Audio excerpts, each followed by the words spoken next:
I'm just gonna give it to you straight, fellas. This next set of videos are all projects that I had more or less nearly completed back in late January or early February, and I just forgot to put them out. I thought I had completed and uploaded them, but I was wrong. Yes, I know, but to be fair, we were all a bit preoccupied around that time. If you've seen the community post, you know what's up. This isn't a reason, obviously. I still shouldn't have made such a stupid mistake as making a whole ass video and then forgetting to upload it. But here we are. No use crying over spilt milk. So enjoy some fashionably late content, and while these come out, I'll use the time to work on the actual next projects. Enjoy.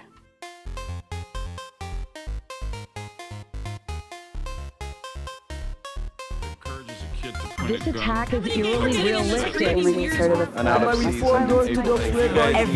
sexist. Everything is racist, and you have to point it all out.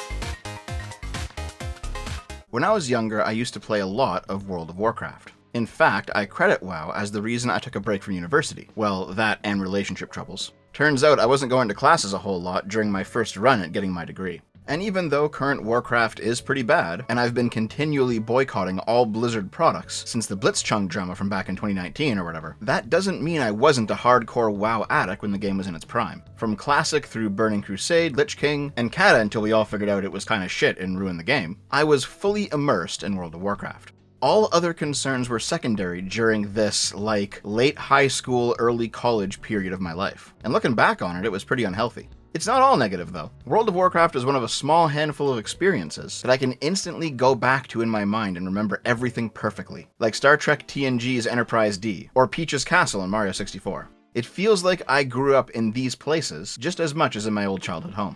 Even now, I still know where everything is in Orgrimmar just by memory. Show me a map of the game, and I can tell you which zone is where and what's going on there, and what level you should be at, and what kind of hijinks me and my friends got up to back in the day. All off by heart. I'll probably always remember, even when I'm old and gray, and dementia has claimed most of the tumor-ridden mass that will one day be my brain. I'm sure everyone's got a game that they feel about like this. At least if you're a gamer anyway. More generally, everybody's got at least one of those formative experiences that came along at just the right time in their life. You know, the kind of thing that defined who you were for a little while. And even if it's been decades, looking at an old photo or a video, or hearing an old bit of music or whatever, it can immediately bring you back to that time and place. Almost as if you never left, at least for a little bit. Even if you're not a fan of Warcraft or Blizzard, it's hard to deny World of Warcraft's massive impact on gaming. In the 90s, role-playing games, or RPGs, were pretty simplistic by today's standards, but nonetheless they were considered these huge, sprawling PC experiences. In an era where the popular view of what a video game was either an arcade game, or relatively unsophisticated platformers on home consoles.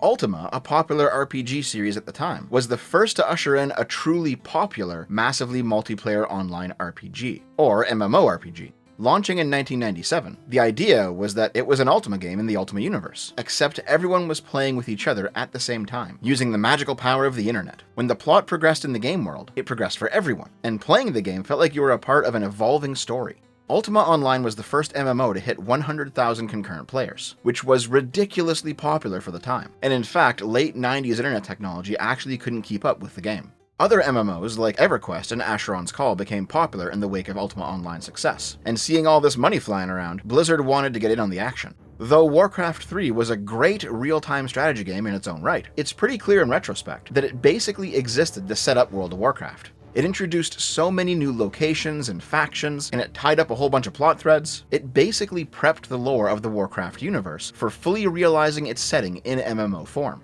The EverQuest influences on early WoW are pretty obvious. In fact, a good chunk of the original WoW developers started off as top-tier EverQuest raiders, who had suggestions on how to make EverQuest better. The EQ team ignored them, and so Blizzard decided to scoop them up for their own project. There's a truly incredible amount of World of Warcraft deep lore out there. And I don't just mean in terms of nerd stuff, like how the game was made, or the in-universe story or whatever, but actual real-life dramas. People have kicked off entire online careers because they started out as top-tier WoW raiders back in the day, like for example Asmongold. A bug in how a disease debuff transmitted from the Zul'Gurub raid culminated in the Corrupted Blood incident, which was studied by real-life disease researchers as an organic digital example of how a plague can spread through a population. Steve Bannon was inspired to tap into the energies of disaffected young men escaping life through video games during Gamergate while he ran Breitbart, due to his experiences in 2007 heading up an illicit World of Warcraft gold farming company. I could probably do a whole video series on the deep lore and history of WoW, and how it left its mark on gaming culture. Maybe one day, if anybody cares. The point I'm trying to make right now, though, is that for those of us who played it back in the day, all it takes is glancing at a map or hearing a sound effect, and you're instantly brought back. A sunny morning, summer vacation stretching on forever, parents at work all day, the old grey tower family computer, firing up some World of Warcraft, racking your parents' phone bill up the ass using dial-up internet. Those were the days, man. Even hearing a snippet of background music in the most unlikely of places can put the brakes in pretty much anything. No, really. For example, a few months ago, I was settling down to enjoy some incredibly high-quality Rule 34, where one of the Mortal Kombat chicks was about to fuck another one with her 3-foot cock, because as you all know, I'm a man of culture, when all of a sudden...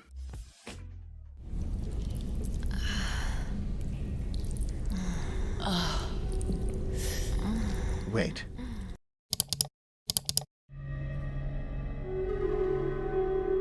No fucking way.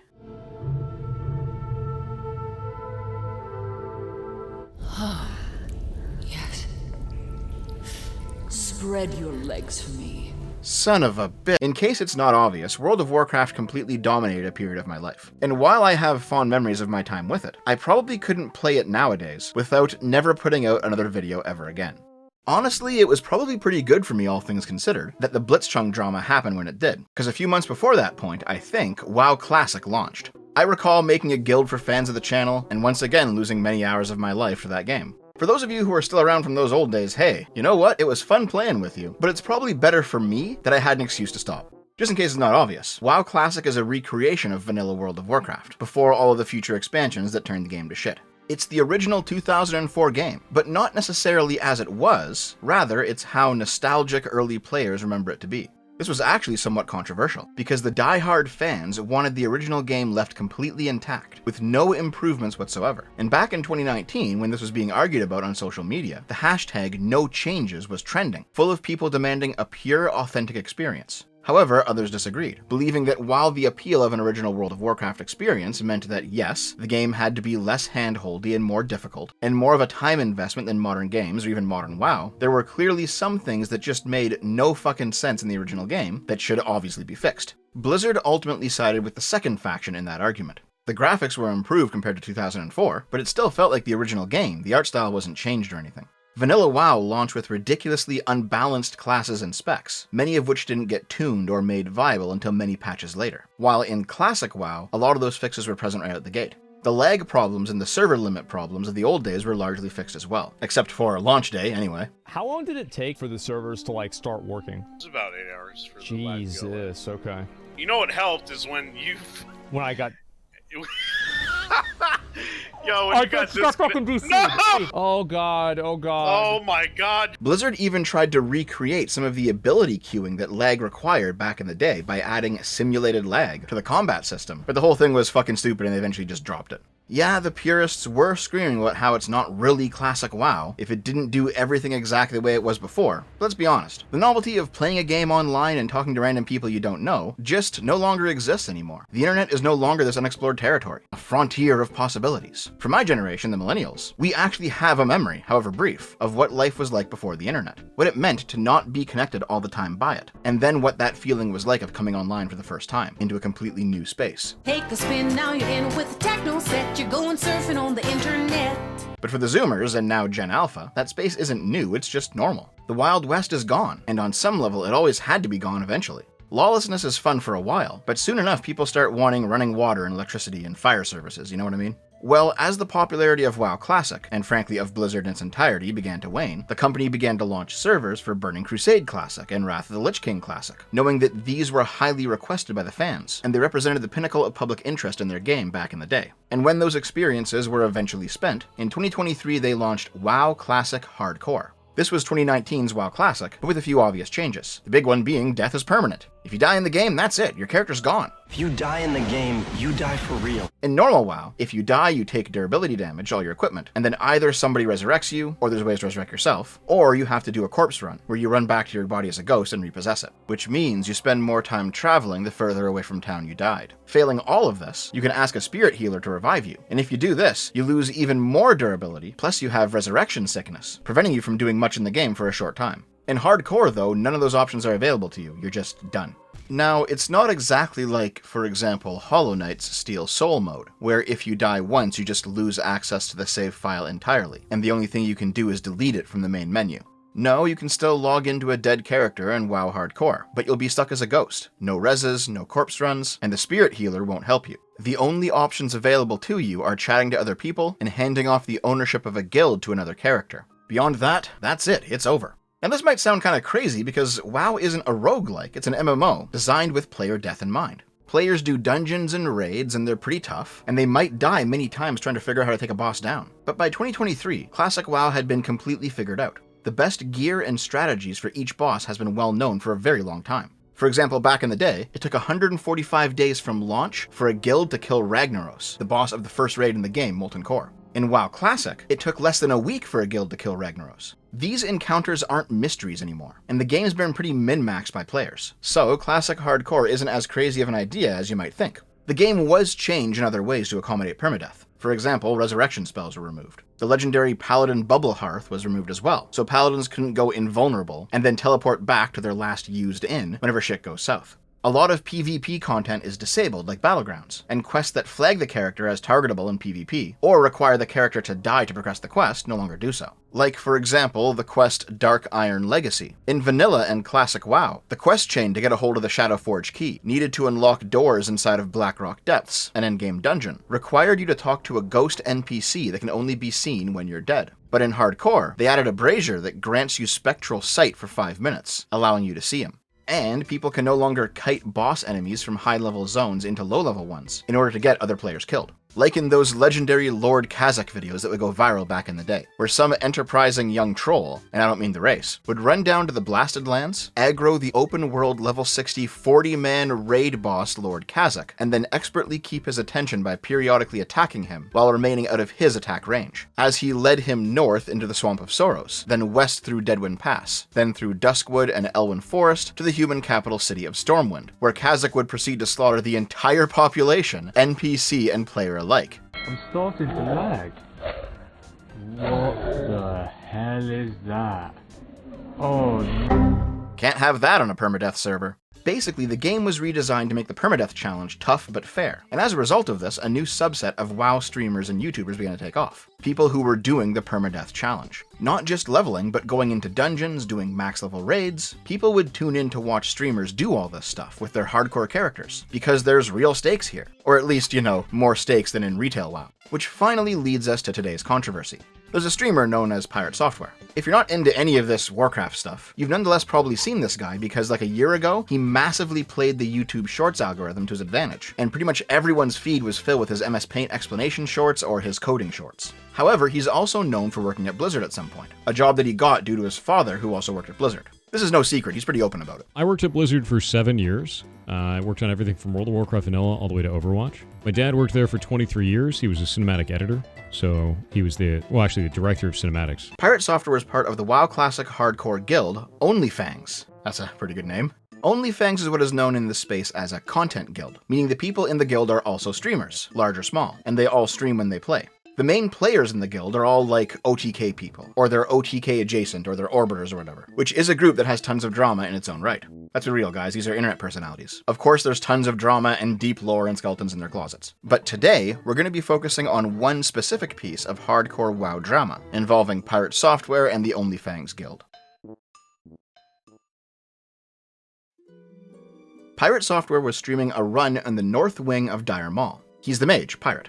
Along for the ride is Ozzyfalls the warrior, Snoopy the druid, Sarah the priest, and Yamato the rogue. Now, Dire Maul in the original World of Warcraft is a series of 3 5-man dungeons, the west, east, and north wings, designed for max level players, level 60. And they're slightly harder than your normal level 65 mans. The reason for this is that Dire Maul was added, in part, as a catch-up mechanism for new level 60s, later in Vanilla WoW's lifecycle. Rather than gearing up a new level 60 in normal 5-mans, then taking them through the intro 40-man raid Molten Core, the quality of Dire Maul gear was just a little bit below Molten Core, allowing a new 60 who's a bit later to the game to jump ahead a bit.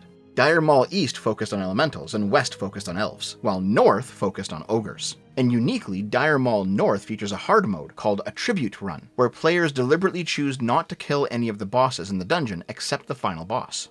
If you actually pull this off, the Ogre King will be dead, but all of his advisors will still be alive, and his assistant will declare you the new Ogre King. You're getting all the Ogussy now. The ogres will give the party a tribute chest full of powerful loot, usually better stuff than what would have dropped off the bosses that you spared, and the advisors that you kept alive will grant you powerful buffs that last for 2 hours. Anyway, our guys are running through Dire Maul North, and it looks like they're doing a tribute run when this dumpster fire goes down. Let's watch the entire clip of the event before we actually talk about it more in depth. I grabbed this from the channel WoW Classic Hardcore Clips because they put in all 4 available points of view, taken from the streams of Pirate, Snoopy, Yamato, and Ozzy. Here we go.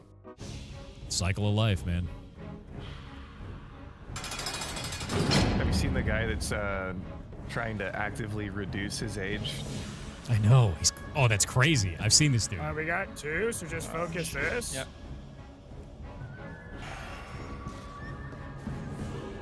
Boss is coming too, watch out.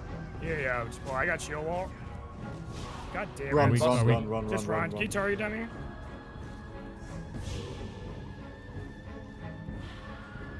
I can target dummy, yeah. Should I do it? Just kill the massive. Yeah, target dummy. Kill the massives. No. Ozzy, are you fine? Any grenades, anything? You can just heal him. Yeah, you just heal me. Just come back a little bit. Boss is on me, sitting bear form. Snuppy, just run. I can help lot. Yeah. Pirate, why are you walking, bro? What are you talking about? Why am I walking? Look This at is my mana. savageable. Come Innervate on, you? man. Just kill the mastiffs. Innervate. Innervate the healer. Kill the mastiffs. We got this. In the sense of War something? Do you see my mana? What am I supposed to do for you? Just kill the mastiffs. One shot. Okay, we more on the way. Now. The mastiffs can be ice novas. Now we're gonna wait. Musara? Oh. Okay, get out. Run. Evocation's on cooldown, man. I can taunt last How much mana is as ice? well. There's no that much mana. You have a boss in you called Run. Getting slowed. Fuck. Wait. Anything for me? Snuppy. Oh, I don't think... I cannot stun him. Also, just run out. So, that sounded like a massive fuck up, didn't it? You don't gotta know anything about Warcraft to know what a situation going sideways sounds like. By the end, both Sarah the Priest, who I don't think was streaming her point of view, since there's no clips of it floating around as far as I can tell, and Snoopy the Druid ended up dying in this encounter, which remember means that they lose their level 60 characters, and they have to restart the game from the beginning. That's like 100 hours of leveling and gearing up that's been lost, guys. Now, like I said, I was a World of Warcraft giga nerd back in the day, so let's autistically analyze what's going on here. And don't worry, if you're not into WoW, there's still plenty in this drama for you to enjoy too. Just hang tight. Editing dev cutting in here for a sec. At the start I pointed out that while a good chunk of the work for this video was done back in January, the editing began in April. And since January, PirateSoftware has completely scrubbed all of his channels of anything to do with this drama, including his point of view of the event. Thankfully, the internet never forgets. Tons of people covered this during my absence. And since I can't find a copy of the original VOD, I'll just nick it from ChudLogic's channel or something. So, special thanks to him, make sure to go watch his video on the topic, and just in case you thought that Chud's face there means he has anything to do with this event, beyond, farming it for views, no, that is not the case. He is here to laugh just like we are, guys. When I first saw this clip, I knew immediately where they were. They were right here on the map, where the third boss is. They were cutting west across the courtyard and heading down the ramp into the hallway. Yeah, the map has a skull in the center of the courtyard, but the boss isn't just sitting there. He patrols around the perimeter, and they appeared to be dodging him. It seems like their goal was to skip over the boss and get through the door at the bottom of the ramp, after having their rogue steal the key, a necessary part of a tribute run, which Snoopy did confirm on stream was their goal. In Dire Maul, we're trying to skip a boss because we're doing a tribute run. Keep in mind, I'm new to Classic, so I'm trying to explain this. They pull the enemy pack at the bottom of the ramp, which is a mage lord with a single hyena. These guys aren't too tough. The Mage Lord can only cast Frostbolt, which deals frost damage and slows the target, while the Hyena can use Tendon Rip to also slow the target. Point being, these guys aren't tough, but they can reduce the movement speed of multiple players if you don't manage them properly. However, a second group, this time 2 more Hyenas and a Brute, also wander up behind them. The Brute can use Backhand, which is a 2-second stun, and Uppercut, which will knock players backwards, potentially into other enemies that aren't currently aggroed. The Brute's other abilities don't matter for this event. In my opinion, the first mistake in this whole chain of errors was on Ozzy. This is a very poor place to have this fight. Considering that there are packs to the north, south, and west that could be aggroed, he should have pulled them back to the area the team had previously cleared. However, contrary to popular opinion, it wasn't Ozzy who accidentally pulled the second pack. That was Snoopy. You can see from his point of view that when he sneaks down the ramp in cat form to get some back attacks off, as soon as he comes out of stealth, he's close enough to get the attention of the brute. To make matters even worse, the patrolling boss also shows up and enters the fight.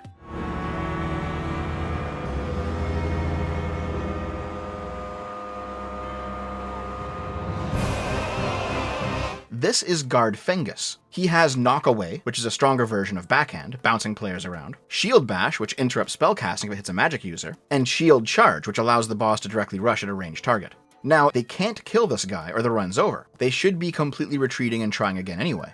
Additionally, for the past 20 seconds or so, I've been looping footage of Snoopy's second mistake, so I hope you picked up on what he's been doing. As soon as he noticed that the boss was approaching, he obviously begins to panic. You can clearly see him strafing back and forth, not attacking anything and not saying anything to his team about Fengus coming up behind them. It's at this point that Ozzy decides to disengage.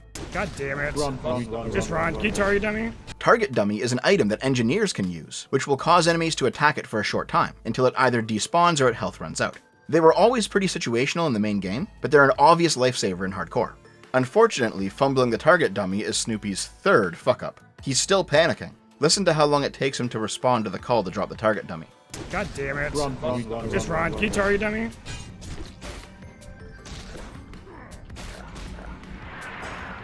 I can target dummy, yeah. Should I do it? Just kill the massive, yeah, target dummy. Moreover, you can see him try to drop the dummy and fail.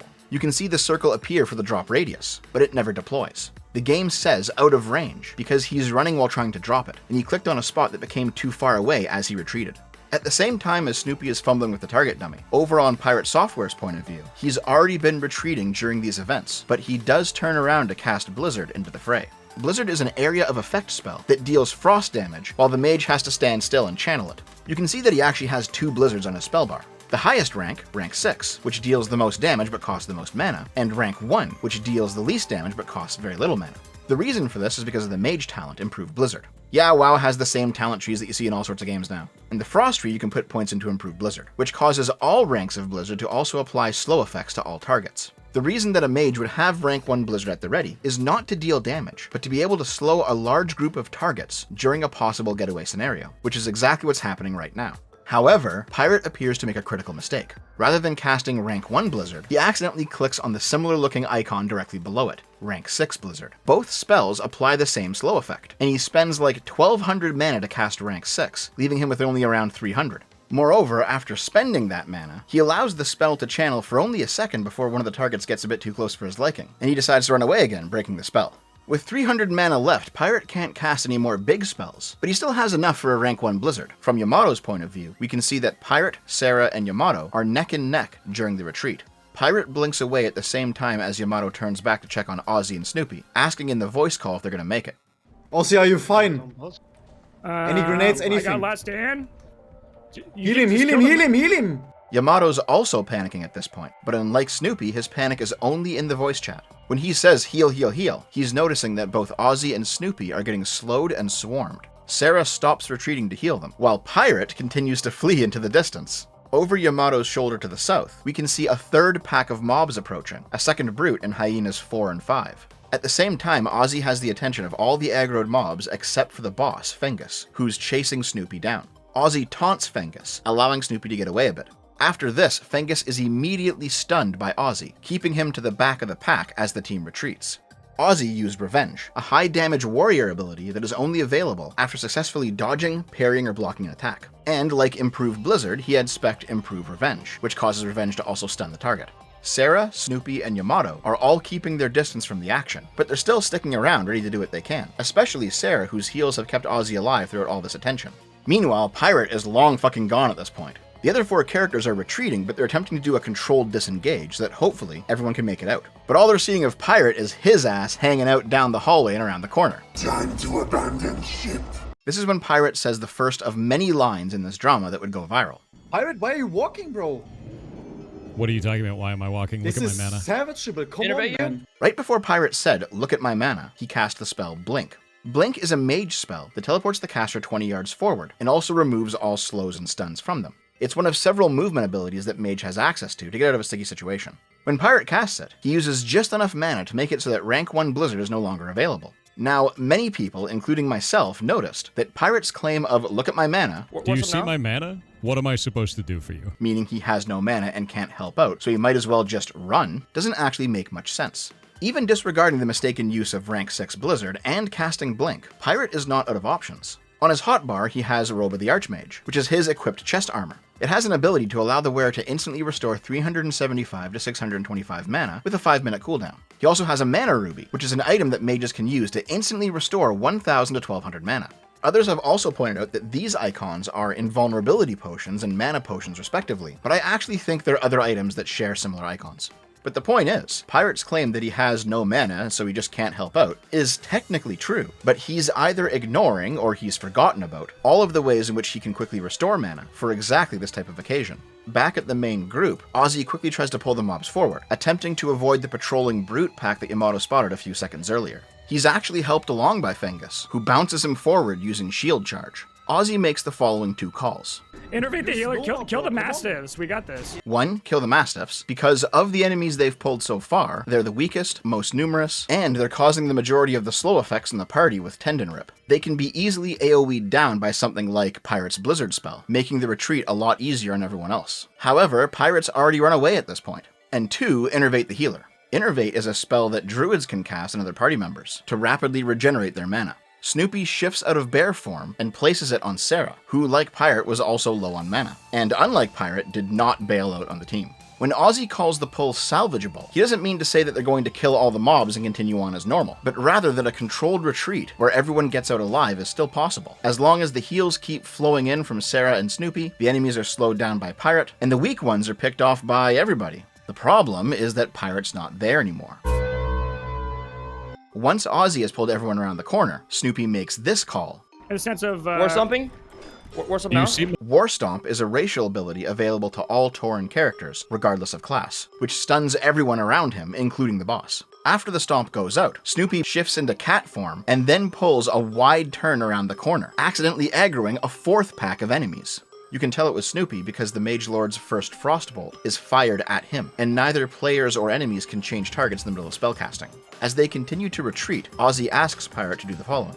The Mastiffs can be Ice Novas. This is the same request that Yamato made of Pirate a few seconds earlier, while he was asking him why he had taken off down the hallway. Use Nova, bro, come on! Kill the Mastiff. By Ice Nova, he means Frost Nova, which is a mage spell that will freeze most non-boss targets in place for a short period of time, with the downside that the mage has to be pretty close to cast it, since the radius is centered on the character. And despite using none of his fallbacks, Pirate does have enough mana for a Frost Nova. However, he's too far away to use it. In fact, he spends his remaining mana putting up a shield to protect himself instead. The Mastiffs can be Ice Novas. Now we're gonna wait. It's at this point that all pretense of a controlled retreat is dropped. Pirate's already on another fucking continent at this point. Yamato activates Sprint and begins to leave everyone behind. Ozzy and Snoopy run ahead even as Sarah continues to heal them, which causes her to pull aggro. There's no really good angle of her death, unfortunately, but it's not hard to figure out what happened. Sarah's nearly dead at this point, and as a last-ditch effort, uses Psychic Scream. This causes all enemies within 8 yards of the priest to flee uncontrollably for 8 seconds. The upside is that this relieves pressure from the priest. The downside is that those fleeing enemies will run around in random directions and aggro any other enemies they come across, which is exactly what happened. One of the fleeing enemies aggroes that patrolling pack of mobs that Yamato spotted in the previous room, and it's possible that a 5th pack of mobs is accidentally pulled as well to the north, but the encounter ends before we can tell. However, fear spells aren't perfect. While most of the enemies scatter, Fengus, as a boss, is unaffected and continues to pursue Ozzy. Additionally, one of the brutes resists the fear and manages to close the distance between himself and Sarah, who had already been slowed down by one of the hyena's tendon rips. The brute stuns Sarah using backhand and then kills her. That's 1 down. Sarah has to now start again from level 1 with a new character.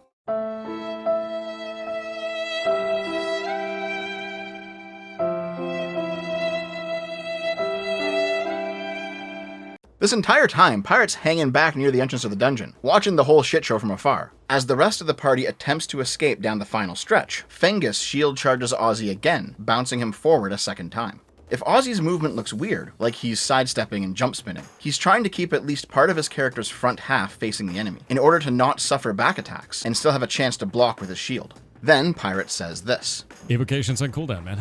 Evocation is an ability that mages have to quickly regenerate mana in a pinch. And that's true, you can see it on cooldown in his sidebar, just under his green screened hat. But as we've already seen, there were other things Pirate could have done to get some mana back and assist with the retreat. In fact, his passive regeneration of mana was so good at this point that he actually had enough to send out another rank 1 Blizzard again. But instead of doing so, he rounds the corner and exits the dungeon.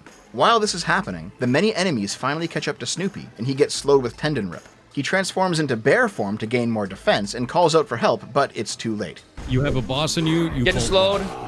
Fuck. Anything for me? No! I don't think... I cannot stun him. Yamato tries to throw blinding powder on Fengus, but he's immune, probably because Ozzy's already stunned him twice at this point, and bosses have a hard limit on how much this sort of stuff can affect them. At this point, Pirates outside of the dungeon, Sarah and Snoopy are dead, and the enemies have only 2 available targets, Yamato and Ozzy. As a rogue, Yamato can easily slip away, and he does so, but Ozzy barely makes it out. Fengus punts him into the air a 3rd time, causing him to overshoot the exit portal, but by the skin of his teeth, he manages to slip out. Fuck! And there we go, that is the second-by-second breakdown of this whole shit show. And the final tally is, Snoopy dead, Sarah dead, Ozzy almost dead, Yamato and Pirate not really in any danger, the former because he's a rogue and can use Vanish to turn invisible, while the latter is because he bailed out of the fight early on, even as his teammates were calling for help. In retrospect, there were many things that everyone could have done here to salvage the situation and not lose 2 people's characters to the void. 1, when you engage in fights, pull the packs back far enough so as to not aggro other packs. 2, if you intend to not kill bosses, keep track of the bosses patrolling at all times. 3, don't fail to utilize your emergency measures, whether that's misclicking your target dummy or casting the wrong rank of Blizzard. 4, don't accidentally aggro even more mobs on your way out of the dungeon. And 5, perhaps the most important one, when you're running out, it's still necessary to retreat in an orderly fashion in order to prevent further losses. By my count, Ozzy made a crucial error in how he pulled and positioned the initial fight, but he did everything correctly as a tank, holding aggro and covering his teammates as much as possible. Sarah's play was also really good, and it's a shame supporting her team got her killed in the end. Yamato was okay, he probably could have popped that blind earlier or something, but he still tried to DPS down the hyenas as they ran out in an effort to relieve pressure from Ozzy. As far as I can see, he made no big mistakes, but he also didn't make any big plays either. Snoopy had some big fuck-ups, from panicking and failing to drop the target dummy to pulling extra mobs on the way out. He and Sarah may not have died had he not made those errors. Which leaves us with PirateSoftware. How many things could Pirate have done besides simply bail out early? How many ways did he have to recover his mana that went unutilized? There were multiple good choke points, where all the mobs except Fengus could have been easily slowed or frozen, allowing Ozzy, Sarah, and Snoopy the chance to get some distance. Like for example, when they were all grouped up on the ramp out of the courtyard and Fengus was stunned. Or in the doorway around the corner to the previous room, where Fengus was stunned a 2nd time.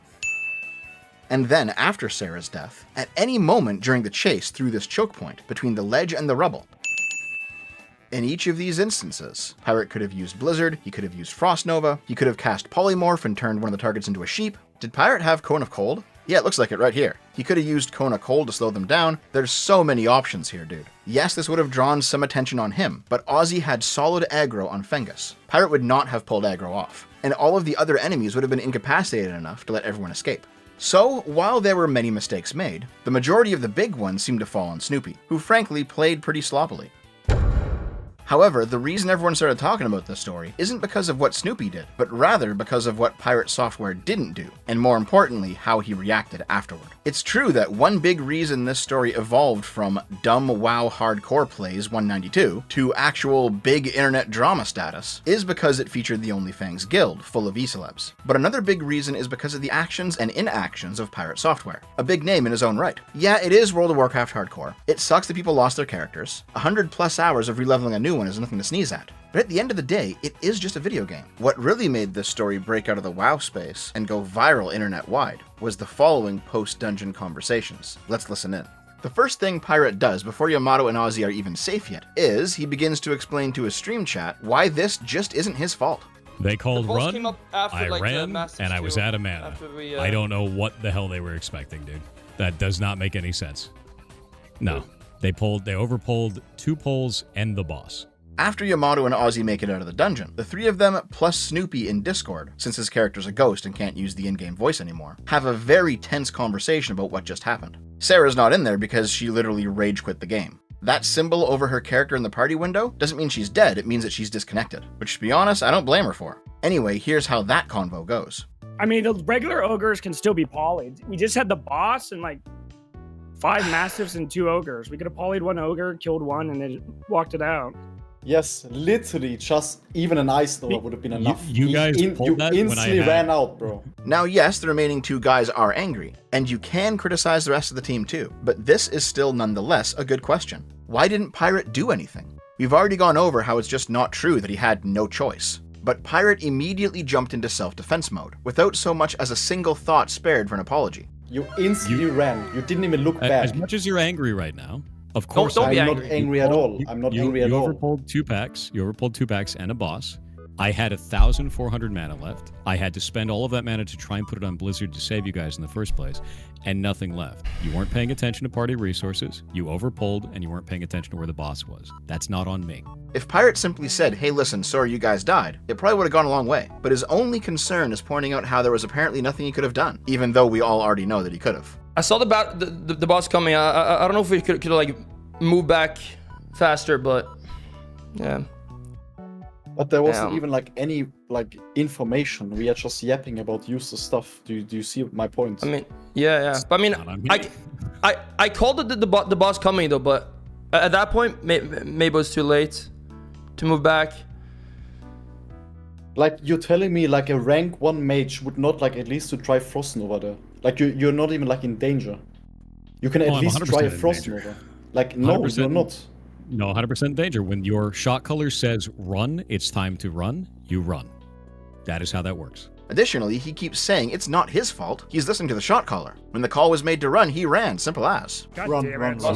Just run. Well, okay. There's a couple of things wrong with that, though. 1, run doesn't generally mean run for your lives, every man for himself, abandon all hope. It usually means retreat in some sort of structured fashion to make sure everyone gets out, which is exactly what Pirate didn't do. 2, if Pirate's defense is that he was listening to the call, then why didn't he listen when the second call came out to stop running and help others retreat because the situation was salvageable? Pirate, why are you walking, bro?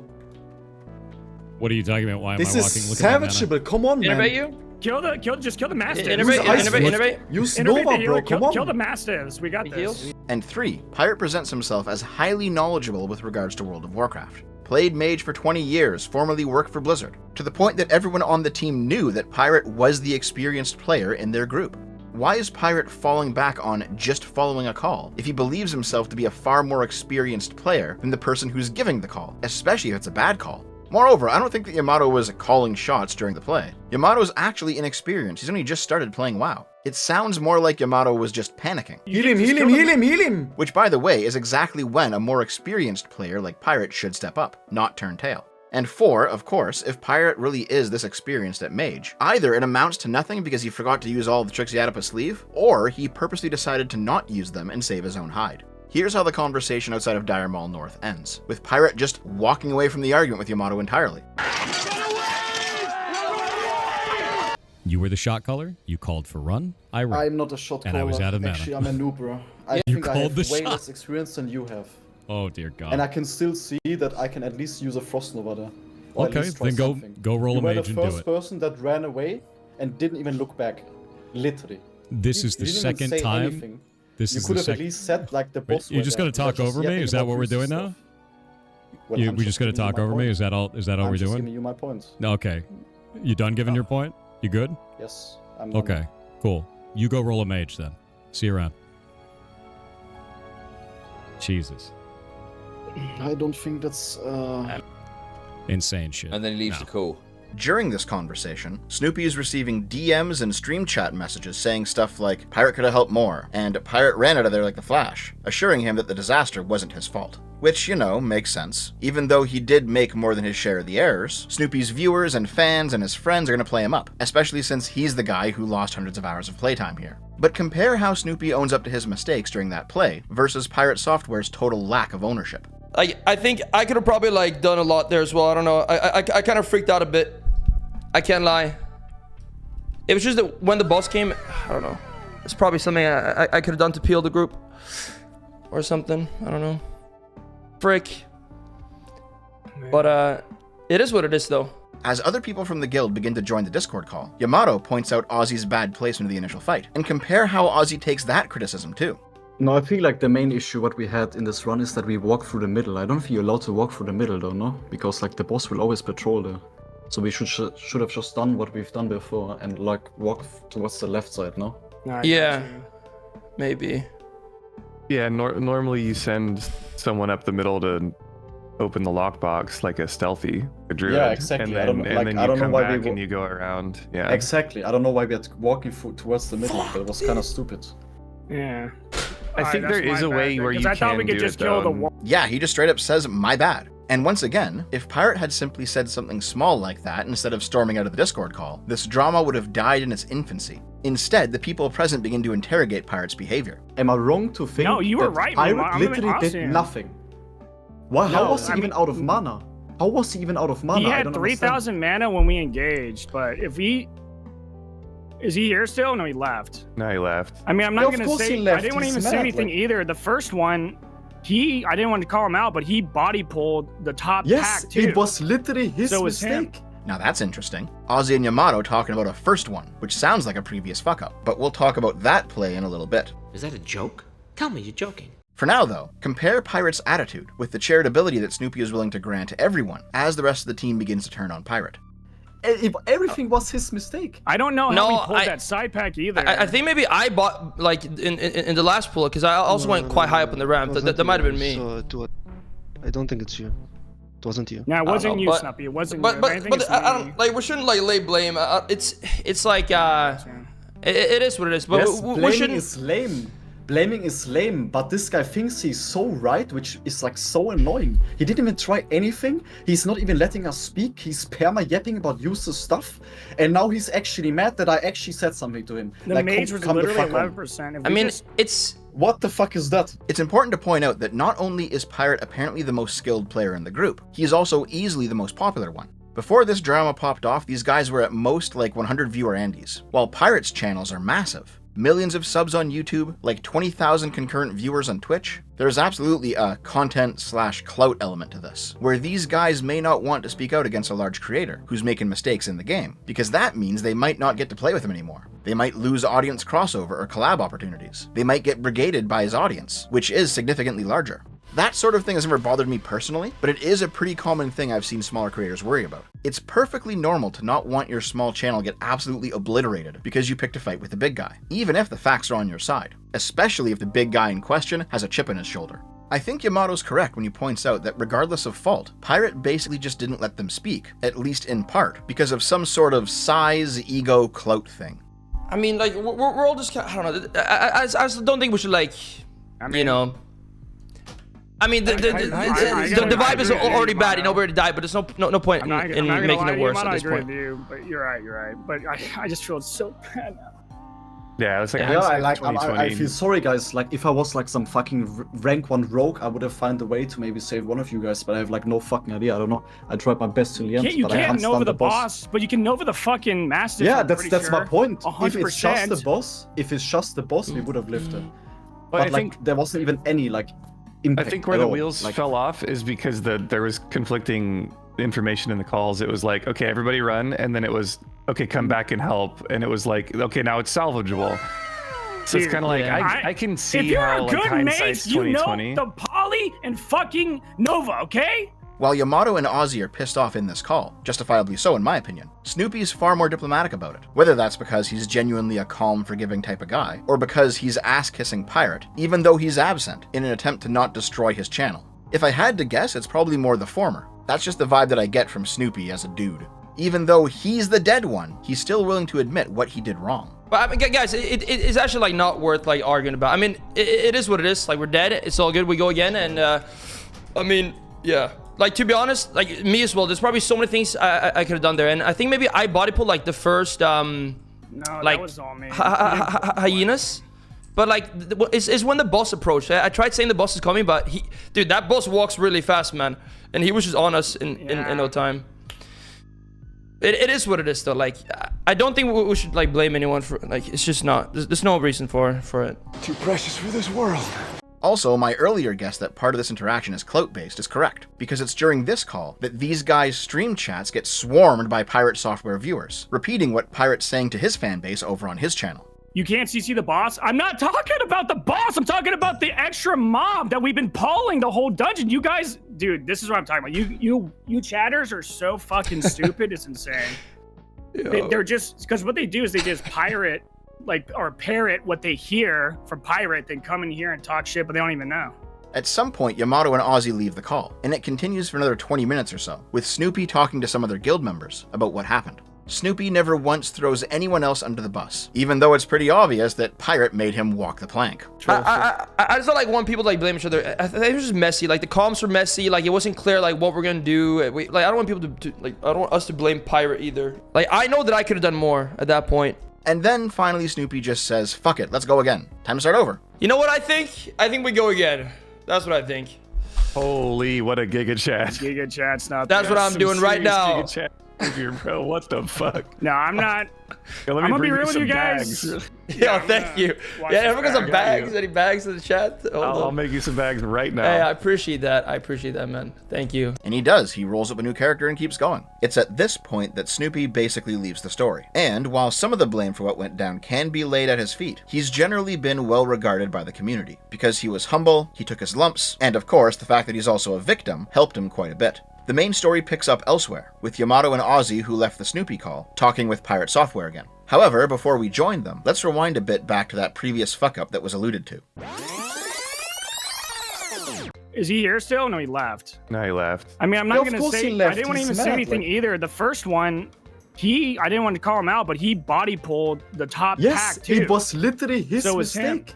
Well, that's interesting. Sounds like this wasn't the first time these guys had some problems. When Pirate was in the call earlier, he also said the phrase, "This is the second time," a point that he didn't get to finish because everyone was talking over everyone else so much. This is the second time?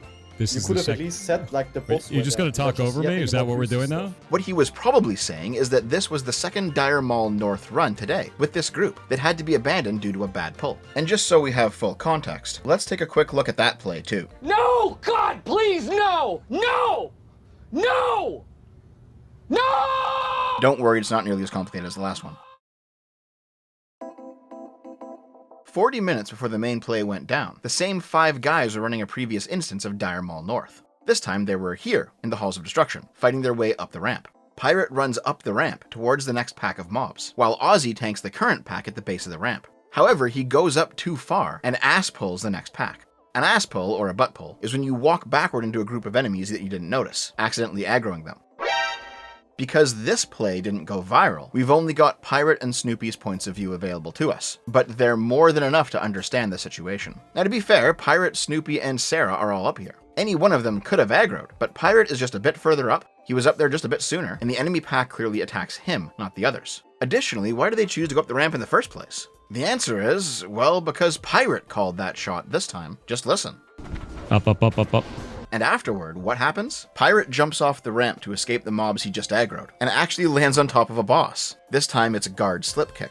Slipkick has the same abilities as Fengus, nothing new here. Now, to Pirate's credit, the reason he was rushing the party up the ramp in the first place is because Slipkick actually patrols the area. The party had just snuck by him, and they were attempting to skip him entirely because Tribute Run. Normally, a well-prepared party would use Frost Oil to freeze Slipkick in place, since he's notoriously hard to bypass, which Pirate would point out afterward. So, what happened was, what we need is Frost Oil. We shouldn't be doing that without it. You know, if you're so knowledgeable about the game, Pirate, why didn't you insist on the Frost Oil first, instead of trying your luck doing a difficult maneuver with an obviously inexperienced team? Anyway, Pirate's now got the attention of both Slipkick and a new pack of enemies, and in response, he mid-air blinks away to try and gain some distance. Realizing there's no way out of this though, he casts Ice Block, a spell that encases mages in ice, making them temporarily invulnerable and dropping all aggro, but also unable to move or act. This causes all the enemies focusing on Pirate to begin attacking the other members of the team, and using them as cover, he just starts hightailing it out of there, without making a call to retreat on the mic. He's just fucking gone. When danger reared its ugly head, he bravely turned his tail. No! Thankfully, Ozzy noticed what happened, as he alludes to in the post-game conversation later. I didn't want to call him out, but he body pulled the top pack too. It was literally his mistake.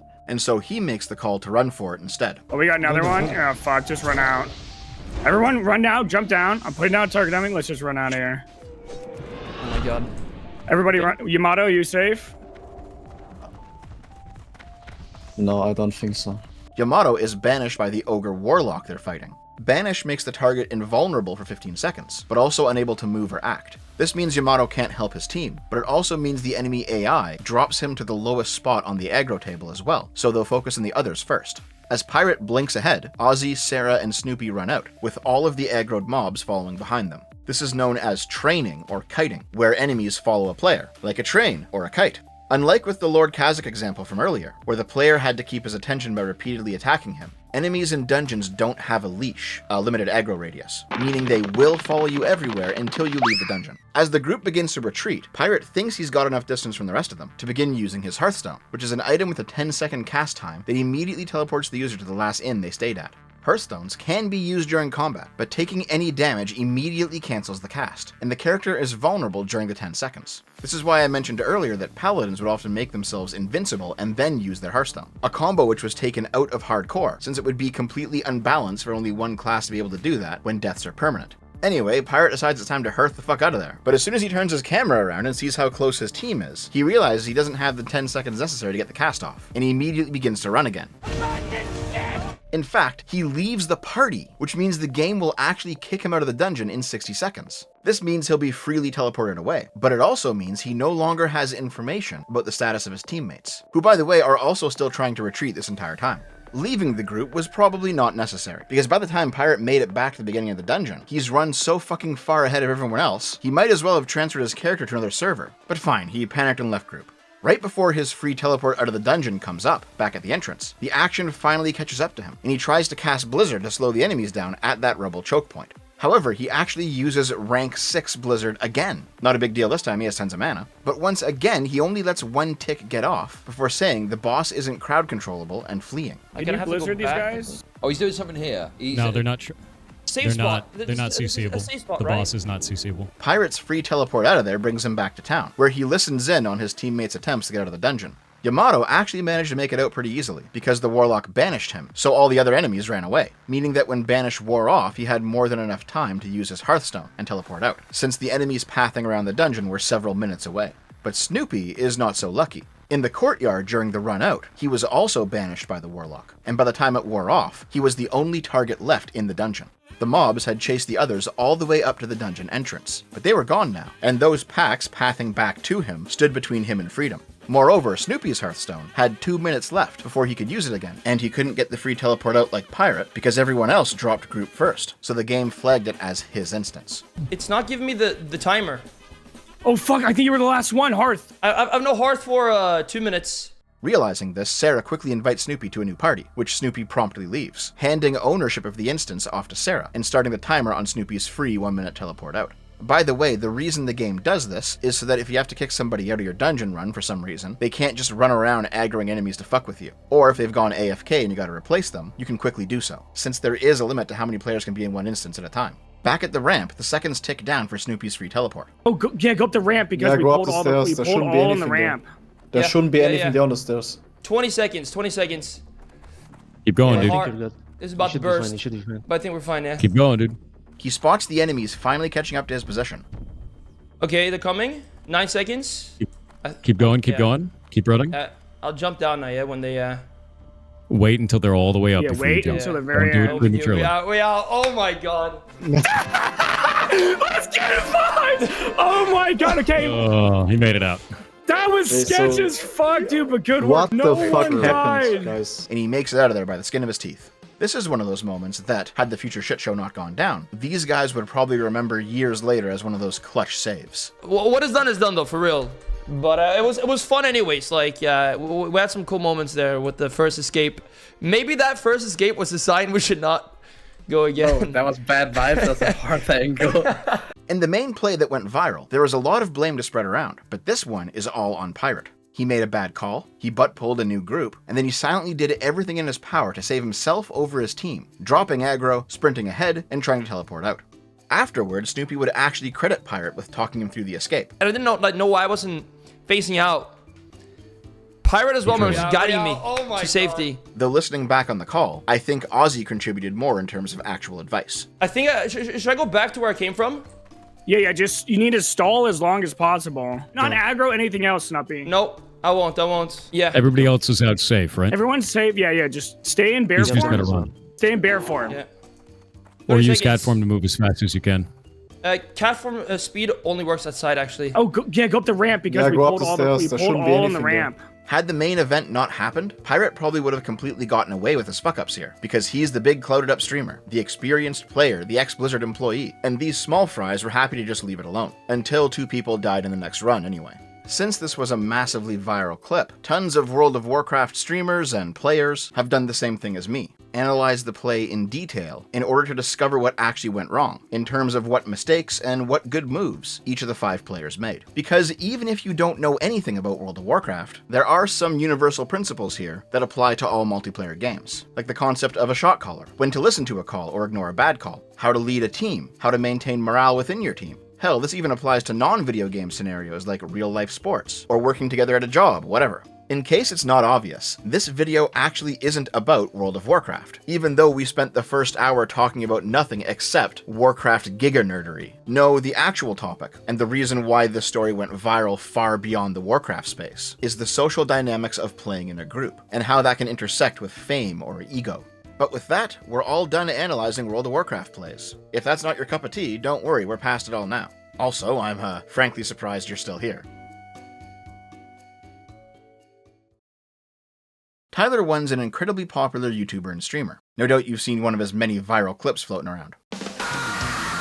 Yeah, that guy. He was also one of the bigwigs of the OnlyFangs guild at the time. He actually became leader of the guild a couple days after the PirateSoftware stuff, having beaten Sodapoppin in a series of duels to determine ownership. The first of 5 wins, and well... Yeah, this guy's whole thing is screaming at the top of his lungs. The dire Maul drama went viral pretty much instantly after it happened, to the point that other streamers who were also live at the time, and therefore couldn't have seen it themselves, were told by chatters coming in that something big had happened. And this includes Tyler1. While Snoopy was busy rerolling his character, Yamato and Ozzy dipped out of the party call to hop on Tyler's stream and go over everything. When Yamato first shows up, Tyler's watching the available angles of the event with a couple of other streamers. Here's his first impression of everything. Everybody could have done something different. It's a little bit of hindsight and live sight. I don't know why they ran to the middle. I don't know why they pulled. Pirate could have done more. He didn't want to die. Like, I don't know what to tell you guys. He did not want to die. I think what people are salty about is, okay, whatever you misplayed, why are you blaming everybody at the very end? Like that, because that I see. Like, he's just like, oh, I didn't do anything wrong. It's you guys' fault. Like that I can see. That's maybe why people are so upset. Okay, this is funny. Also, are you... He turns around, hits a blizzard. Look at this, bro. Stan, you get Heal him. Yeah, you just heal He's like this. Look at it. Doesn't even turn around. See ya. Just run. See you guys. I can help that. Yeah. You know, I kinda like his meathead sense of humor sometimes. A man after my own heart. Anyway, that's pretty accurate for a knee-jerk take, I think. Pirate could have done more, but either he panicked or played selfishly. However, the real reason people were so angry was because of his arrogance. And when Yamato joins the call to talk about it, he basically echoes the same sentiment. It's about just Pirate not even trying, is the entire point. Okay, but my whole thing about him not trying is, dude, it's his own character. Your hours, man. It doesn't matter. It does matter. If I have at least 1% humanity inside of me, I'm gonna at least try. It takes one button to press to save someone's entire month.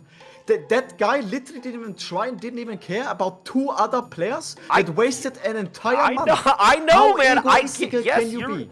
You are correct. Would I turn around and try to help there?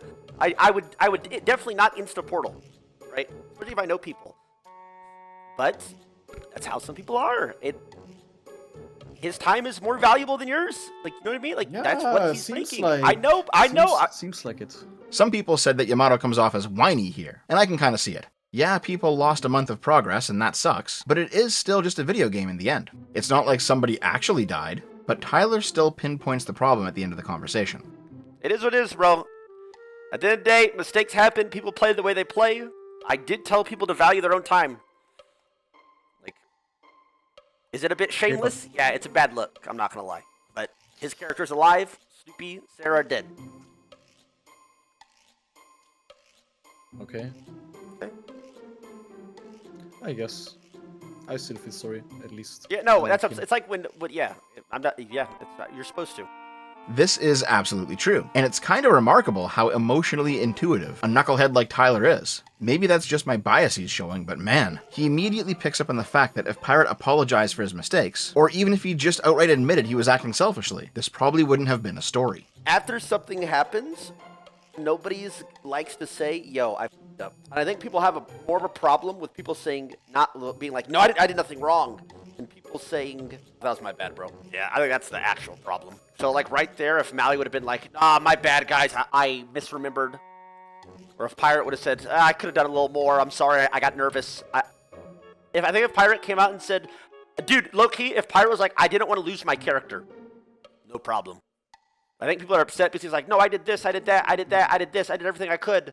Like, that's the problem. It's at this point that Pirate hops in the call, in order to give his point of view. Remember, Yamato's still in here too. Tyler's objective in this conversation seems to be to try and smooth everything over. Since everyone's angry, everyone's pointing fingers, everyone's getting blamed for everything. So here's how Pirate characterizes that first run. Big drama today, Pirate. I'm hearing big drama, big things. I know, dude. The first dungeon we went in there made no sense. They wanted to skip the second one because they didn't know you needed frost oil and the thorium widget. And I was like, okay, I thought we had that because you said you wanted to do dire Maul, right? So that's kind of its standard, as you know, to go bring the resources to put the trap if you're doing a tribute run. Didn't have that. They wanted to skip past it, so we tried to skip past it, but they weren't really clear about how they wanted to do that. We went up the ramp. It pulled a whole bunch of shit, and that was it. It was like, we got to get out. So bad vibes. Collapses. Yeah, bad vibes. Super bad vibes. They rebuild it. They get a thorium widget and a frost oil, so I was like, okay, maybe they got their shit together. We're going to try this again. Of course, Pirate leaves out the fact that he was the butt puller that caused the first run to fail. However, listen to what he has to say about the second attempt. They decided to run it up center on that first area with the first boss. I've never seen that route before. I've never had anyone go that route ever at all. It's always to the left. It's always around the safe way, right? And in that, they pulled a pack on the ramp. I had about a little bit less than half mana at that point. They had 2 packs and the boss at the same time. And they're sitting there fighting these 2 packs, and the boss is coming, and he's clearly marked. And I was like, what are you doing, man? That doesn't make any damn sense. Pirate, you're the most experienced person in the group by far. Why aren't you the one speaking up? Yamato said that he found it weird too, but he's a noob to the game. He doesn't market himself as this 20-year mage veteran, ex-Blizzard employee, top-tier player. You are the authority here.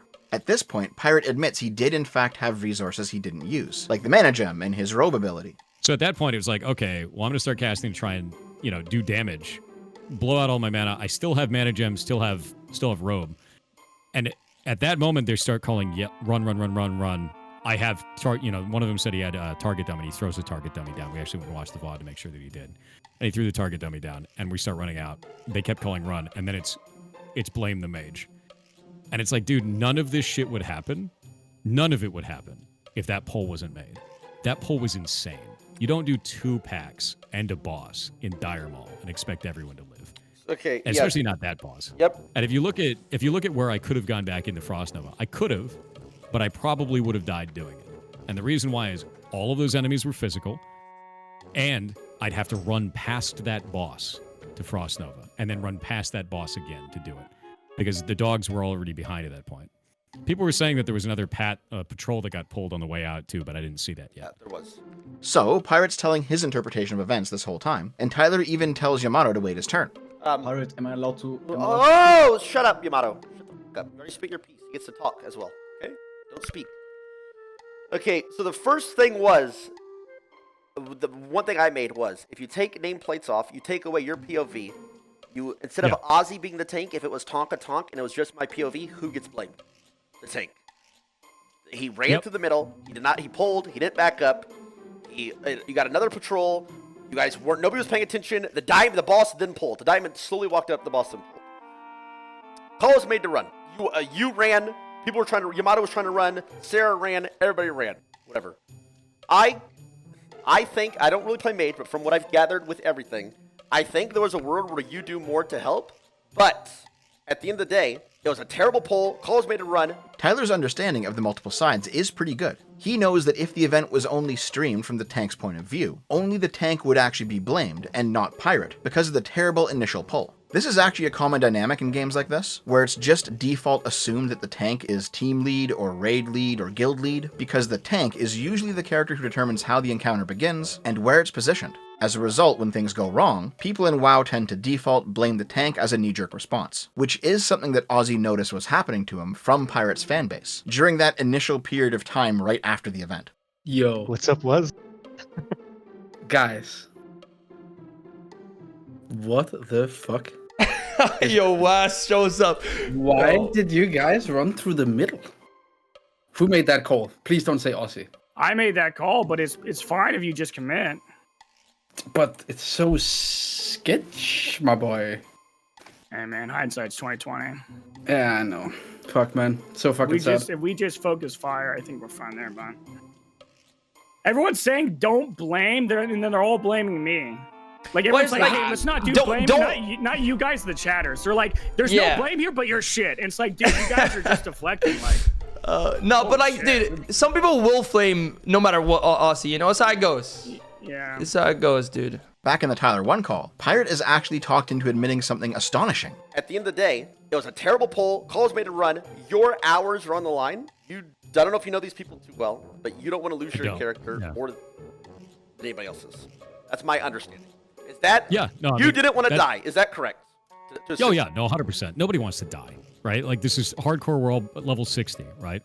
And of course I didn't want to die. And what I saw from that situation was there may be something more I can do here, but the risk is too high right now. So, the story's already shifted from there's nothing I can do to I could have done some stuff, but it was just too risky, you know? Plus, he doesn't really know these guys that well, he doesn't want to lose his character, and actually his character's really valuable, not just to him, but to the whole guild, because he's an enchanter with rare patterns and enchanting materials. By the way, the other thing that I was thinking about too, you've seen my enchanting, right? Oh, I don't know. Okay, you can't ask me about, I don't know shit about mages, I'll be honest, bro. No, not mages, professions.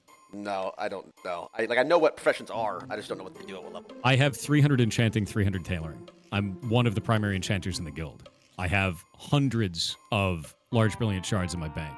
We'd lose all of this as a guild. Yeah, okay, I get, see, there, it's right there. So you just didn't want to die. I get it. I understand. Not at all. Yeah. I told people to play for themselves. That's fine. I think that's what people are pissed off about. That you just didn't just come out and say, guys, I didn't want to die. It is what it is. So. Oh, of course I didn't want to die. Yep, like that's a given. Yeah, I understand.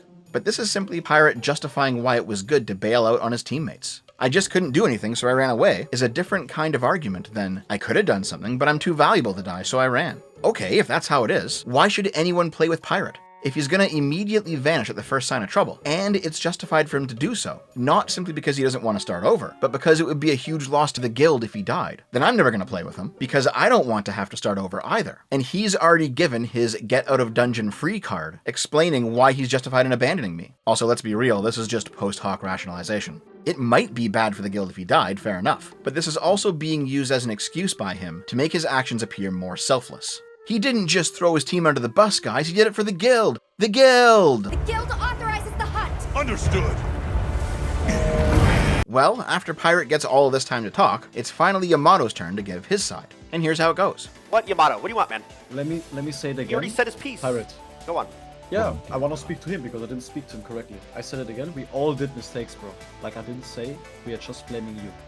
It's about the zero accountability is what makes us so mad, Pirate. There's no zero accountability, dude. Everyone can do something better. But when you open up and you yell over another person can like I you were doing speak? Nah, I'm good. You joined the call? See, like he's so egoistic. It's he's insane gone, bro. what this guy's ego is. Okay, it is what Why it is. are you protecting him? Do you see Am how I he acts? protecting It's him? He crazy. ran and... You are. Dude, he has an ego, He's not yes, even but letting he me ran speak. and lived and He's saved his not own even letting character. me What do you want him to do?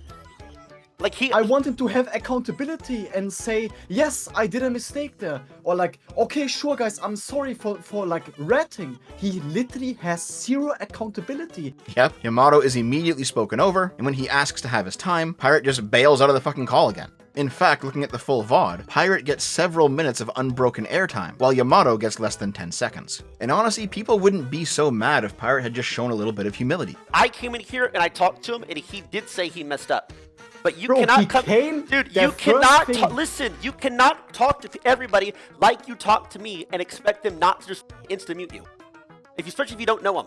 I'm trying to normally talk to him. He's not even letting Okay, me but talk. you come in really aggressive. Not everybody's like me, bro. He came in. Did you see what he started with? The conversation. He said, they, not one me. That's the No, issue, he bro. said he messed That's, up. No, that's the issue. This guy's egoistical as Okay, look. insane amounts of ego this guy has.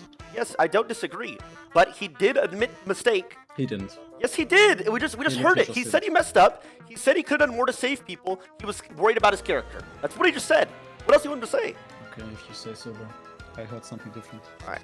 Tyler's wrong about this, by the way. Pirate did not admit to any mistakes in that call. Whenever there was something that was his fault, he generalized it out to we all made mistakes, or the group fucked up, or the passive a mistake was made. This is why the drama massively blew up. Not because it's hardcore World of Warcraft, but because of PirateSoftware refusing to take any sort of accountability for what happened. In a situation like this, here is what accountability looks like. I take responsibility for that, honestly. Yeah, I mean, you know, I mean, obviously people could play better, but he is our guild enchanter, and I just feel bad that Snuppy and Sarah died because I would have died if they didn't turn around. Yeah, for sure. Everything Pirate said was true. Yes, the other group members made mistakes, and those aren't his fault. Yes, they should have decided to chill after the first failure, and they didn't. Yes, the vibes were off. These were collective group decisions, bad ones, that everyone went along with. But had Pirate simply said, yeah, for my part in this, I fucked up and I'm sorry guys, this whole story would have been over.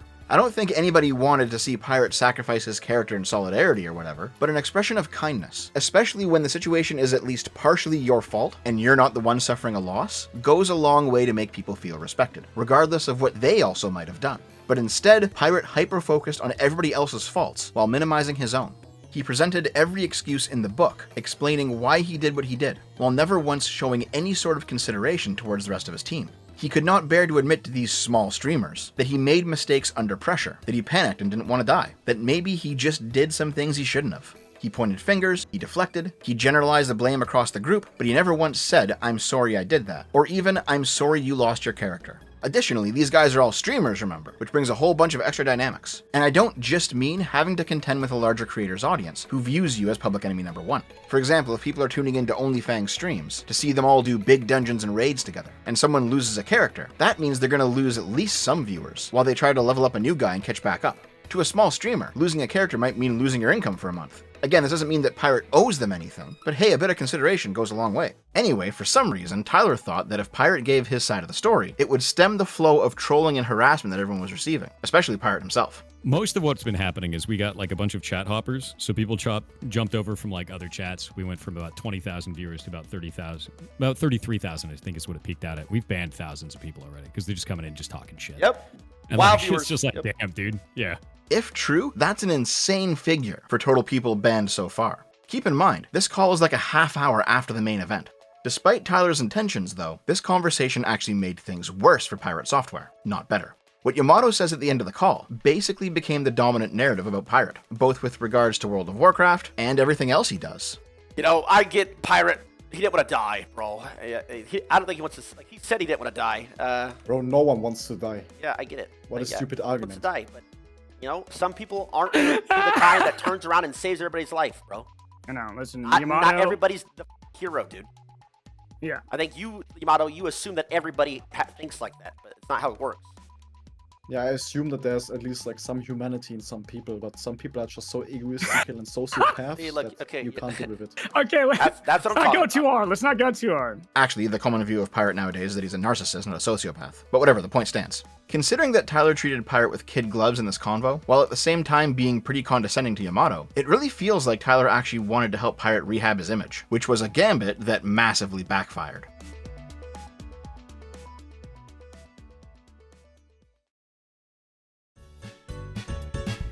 So, after all these clips went viral, Pirate came out of it with egg on his face. People began making fun of him for bailing out, though apparently the term now is roaching or roaching out. Speaking of roaching out, it's the Roach King himself. In fact, it was due to this whole drama that I learned I was behind on the lingo, because one of the memes that was spread around was somebody editing the WoW wiki page of the roach creature to have Pirate's face on it, which, wiki edit memes are always a good time. In fact, I really am an old man now. Bailing is now called roaching, and poop socking is now called sweating, apparently. Obby is a giga sweat, especially on Mage.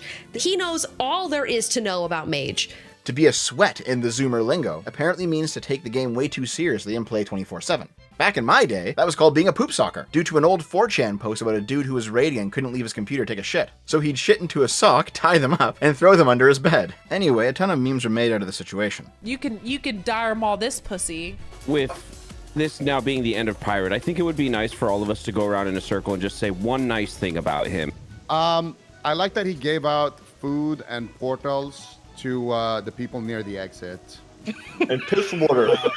He is the last man there, kind Wow. of like a mage blinking out of the dungeon. He will survive, but the rest of his team, not there. Including a fan animation of the event, and even some AI-generated songs. There's an AI music website, Roach Out.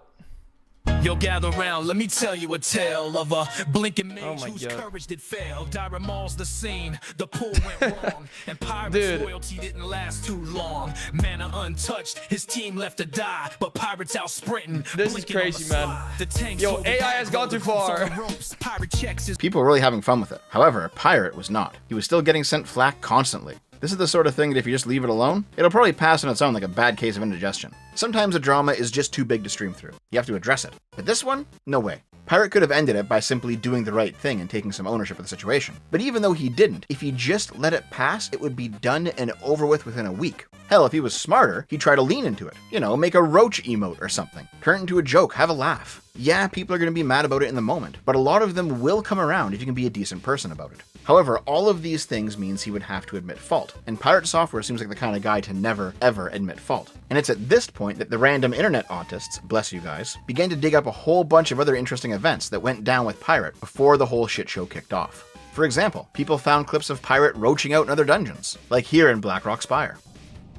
We got a Spellbinder back here? Yeah. I'm coming. No, we got 3. He pulled 3 things back here. Yeah. I got them all. Cool. You can see that he thinks things are about to collapse, so he makes for the exit, but as soon as it's obvious the group has it under control, he returns to the fight. Pirate doesn't seem to be the kind of guy who can handle pressure. Those roach legs that are carrying him from place to place are kind of jittery, you know? Which really makes me laugh because he certainly markets himself as a guy who can handle pressure. Some of the best moments that I've had inside of dungeons are because, oh shit, we're all going to die if we don't execute this perfectly, and we hardened up at that moment, we kicked some ass, and we got to live. You know, I've made it all the way to 60 now without dying because of that, because we didn't give up in that. Yeah, here he is, describing the exact thing that he's failed to do multiple times now. He talks a big game about locking in, grabbing the bull by the horns, but turns out it's all talk. Just like how he can describe what should be done, but he doesn't actually do it. We've lost a lot of tanks, man. Like, I've watched it, like Jay Beasy died the other day. That was rough. That was sad. As a mage player, that was sad to watch from 2 mages in a group, I'm gonna be honest. It made me physically unwell, yeah. Yeah. It made me feel like I was a decent mage player, knowing that I probably would have done a lot more. Like, there were no sheeps going out, there were no blizzards going out. Apparently, he didn't have the spec for blizzard for slows, but, like, that's exactly why I run that spec. Because, like, when shit goes sideways, you save lives, man. Oh, 100%. And blizzard is, like, Yeah. absolutely goated. It's so good. See, he knows why a mage should have rank 1 blizzard at the ready, but if you don't cast the spell, knowing actually isn't half the battle. In fact, knowing doesn't mean very much at all. Of course, you can talk about what other mages should be doing all day long. You basically have to evocate to get your mana back for the next pull. Ugh. Reminded me, sorry, I don't play the game, so I forgot. If you remind me, I can help you out. Real talk. Yeah, it's too bad I'm the only mage in the party, you're right, Jen.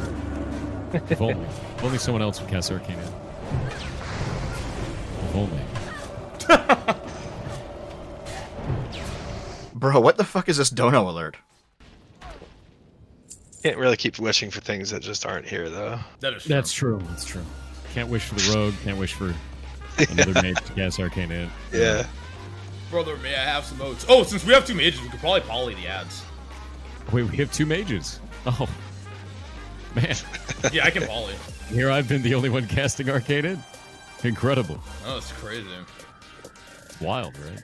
This is Lakari, another streamer who's new to Warcraft, and Pirate's giving him a hard time for not knowing what he's doing. Now, if you're wired like me, the beginning of that clip sounded like it could be a slightly mean joke at Lakari's expense, but still within the realm of banter. But by the end of the clip, the vibe is just really awkward, and Pirate comes off as insufferable rather than knowledgeable or superior. Now, this event was from months earlier, but after the Dire Maul story popped off, Lakari resurfaced to basically put words to what everyone was feeling at the time. Because he has, like, this high and mighty attitude like he's better than you when he's not. Remember he's, like, talking down to me in that dungeon in SM? You remember that? You guys remember that shit? Why do you play mage when you don't, like, support the team and make water and buff people? Bitch, I'm new. I fucking didn't realize the buff ran out, pussy. And then fucking fast forward 2 months later, this nigga doesn't even know how to press Frost Nova. Fuck yourself, bitch. I'm gonna talk my shit. Fuck him, dude. I still remember that shit when he was talking that shit. Acting like he could play mage better than me when he's dog shit at the game. Shit's crazy, bro. You kidding me? Fuck that guy. I don't know. I still remember that shit. It fucking pissed me off. That's why people don't like him, because he has a high and mighty attitude. He has like the ego, but it's like an unjustified ego. I gotta point out that all of this backlash, all of these clips resurfacing and hitting the front page of livestream fail on Reddit and going viral on Twitter, everything we've been talking about now for like the past hour and a half, this all got unearthed and shared around on the same day as the Dire Maul run. This story completely overtook the internet in less than 24 hours. So I guess with day 1 of the drama down, let's talk about day 2. The next morning, PirateSoftware dropped his official statement on the whole thing on Twitter. Let's check it out. To those trying to character assassinate me online for a bad pull in Dire Maul WoW Hardcore. This is Hardcore WoW, and a lot is on the line when you step foot into a dungeon. Here's a light breakdown of the last 24 hours. Our party went the wrong way and overpulled multiple packs with the boss. The shot caller made the call to run, then went back on that call. During the run out, another pack was pulled as we opted to skip it previously, which is never a good thing. Communication was completely broken throughout this, and it was our second time failing the dungeon. Everyone played poorly, and 2 people ultimately lost their characters for it. Each person in this group made mistakes, including myself. I have never once said I was perfect in my play, nor that I was a god gamer. I'm just an ex-Blizzard employee that has played Mage for a long time. To pin that on a single person is absurd at best, and if you're calling for death and cancellation over it, you're too invested in this content in a very unhealthy way. If you're a creator engaging in this kind of behavior, then eventually your content wave will end, but the relationships you've sullied will be permanent. Hope it was worth it for you. To those trying to defend me, don't worry about it. This too shall pass. Do not attack anyone else on my behalf. I've always hated that kind of behavior. I have no intention of stopping making things or not doing stuff as I already have been. Those who were banned will stay so. I've never liked that kind of knee-jerk reaction behavior in our community before, and I will not be changing that now. For those that don't understand why they will stay banned, we had a 10-hour long hate raid over it live on Twitch. We had to ban nearly 4,000 accounts across all platforms, and our moderators received death threats regularly throughout it all. Police call for me to be killed both in-game and out-of-game. They tried to get me banned from Twitch, the Guild, and WoW. They tried to make disparaging comments about our ferret rescue or that we somehow hurt animals. They tried to spread rumors saying I was convicted of felonies and many other things. The internet hate machine will not defeat me or the community that supports me. Let's analyze this a bit. The first paragraph is just introduction. The second paragraph is full of deflection. He directly blames Yamato, who he labels the shot caller, even though Yamato said he wasn't calling shots. He uses passive language to refer to other mistakes, like another pack was pulled. And he generalizes the blame by saying everyone played poorly. In the third paragraph, he generalizes again. Everyone makes mistakes, not just him. He tries to make his critics appear unreasonable by saying, I never said I was perfect, when nobody thought that or said that. And in a move that runs counter to what he just said, he appeals to authority by talking about his time at Blizzard. In the fourth paragraph, he generalizes a third time, but also minimizes the claim against him by basically saying, why do you care? And then he condemns at least some of his critics by saying that people who are making videos and doing streams on him are somehow doing something immoral by covering this. The rest of the post is self-victimization, talking about how he's been attacked and it's okay guys, he can take it, and how terrible it is that he's been sent death threats, and his stream's been hate-rated and the rest of it. Now, as we do all the time on this channel, let's give the devil his due.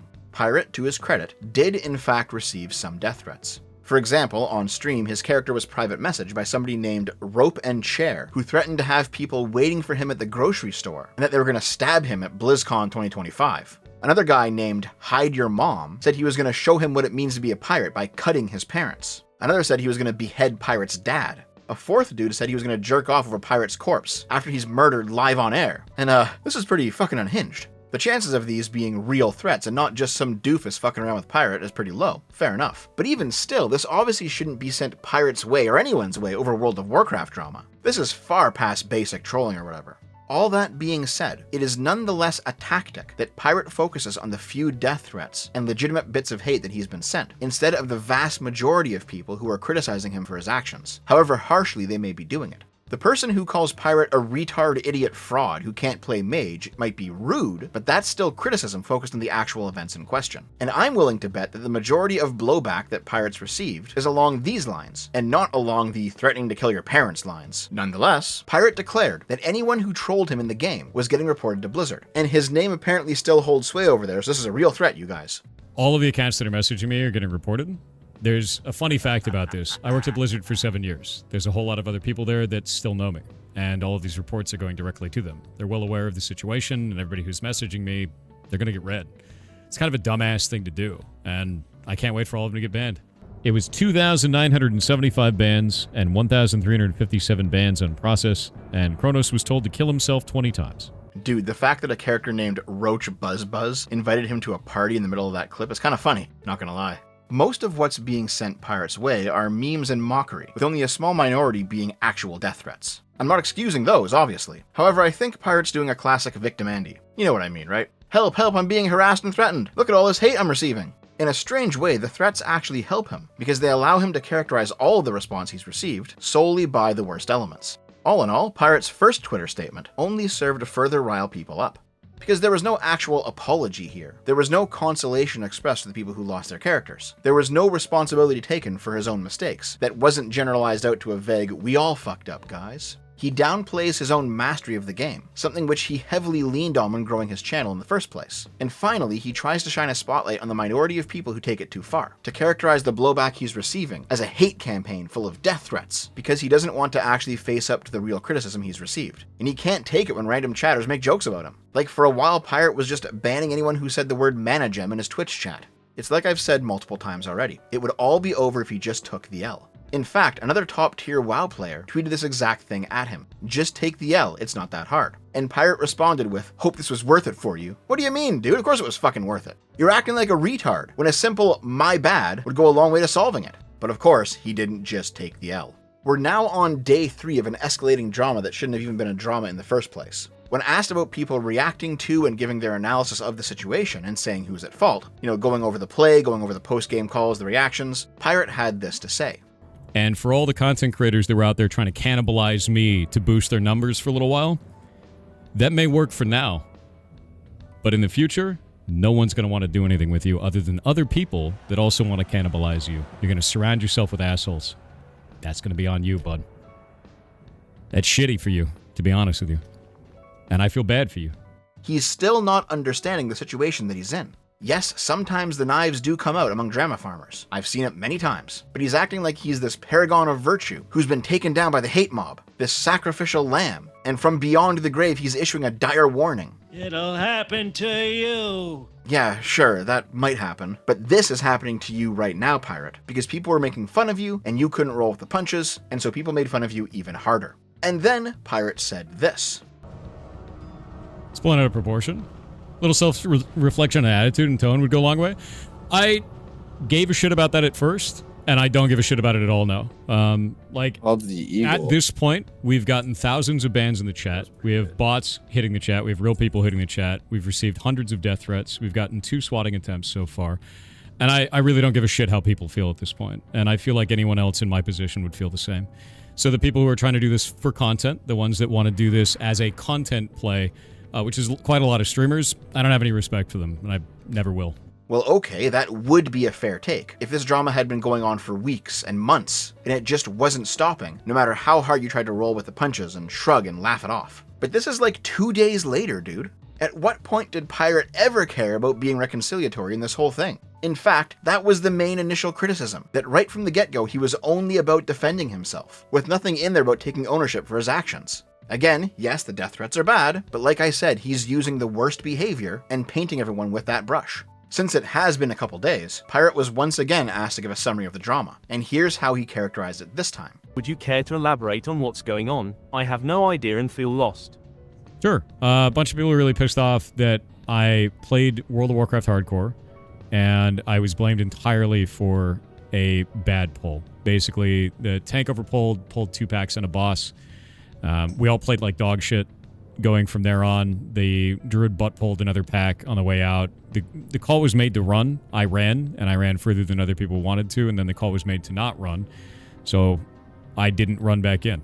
And there was, at that point, it felt like there was no reason to run back in. At that point, I didn't really want to, and that's it.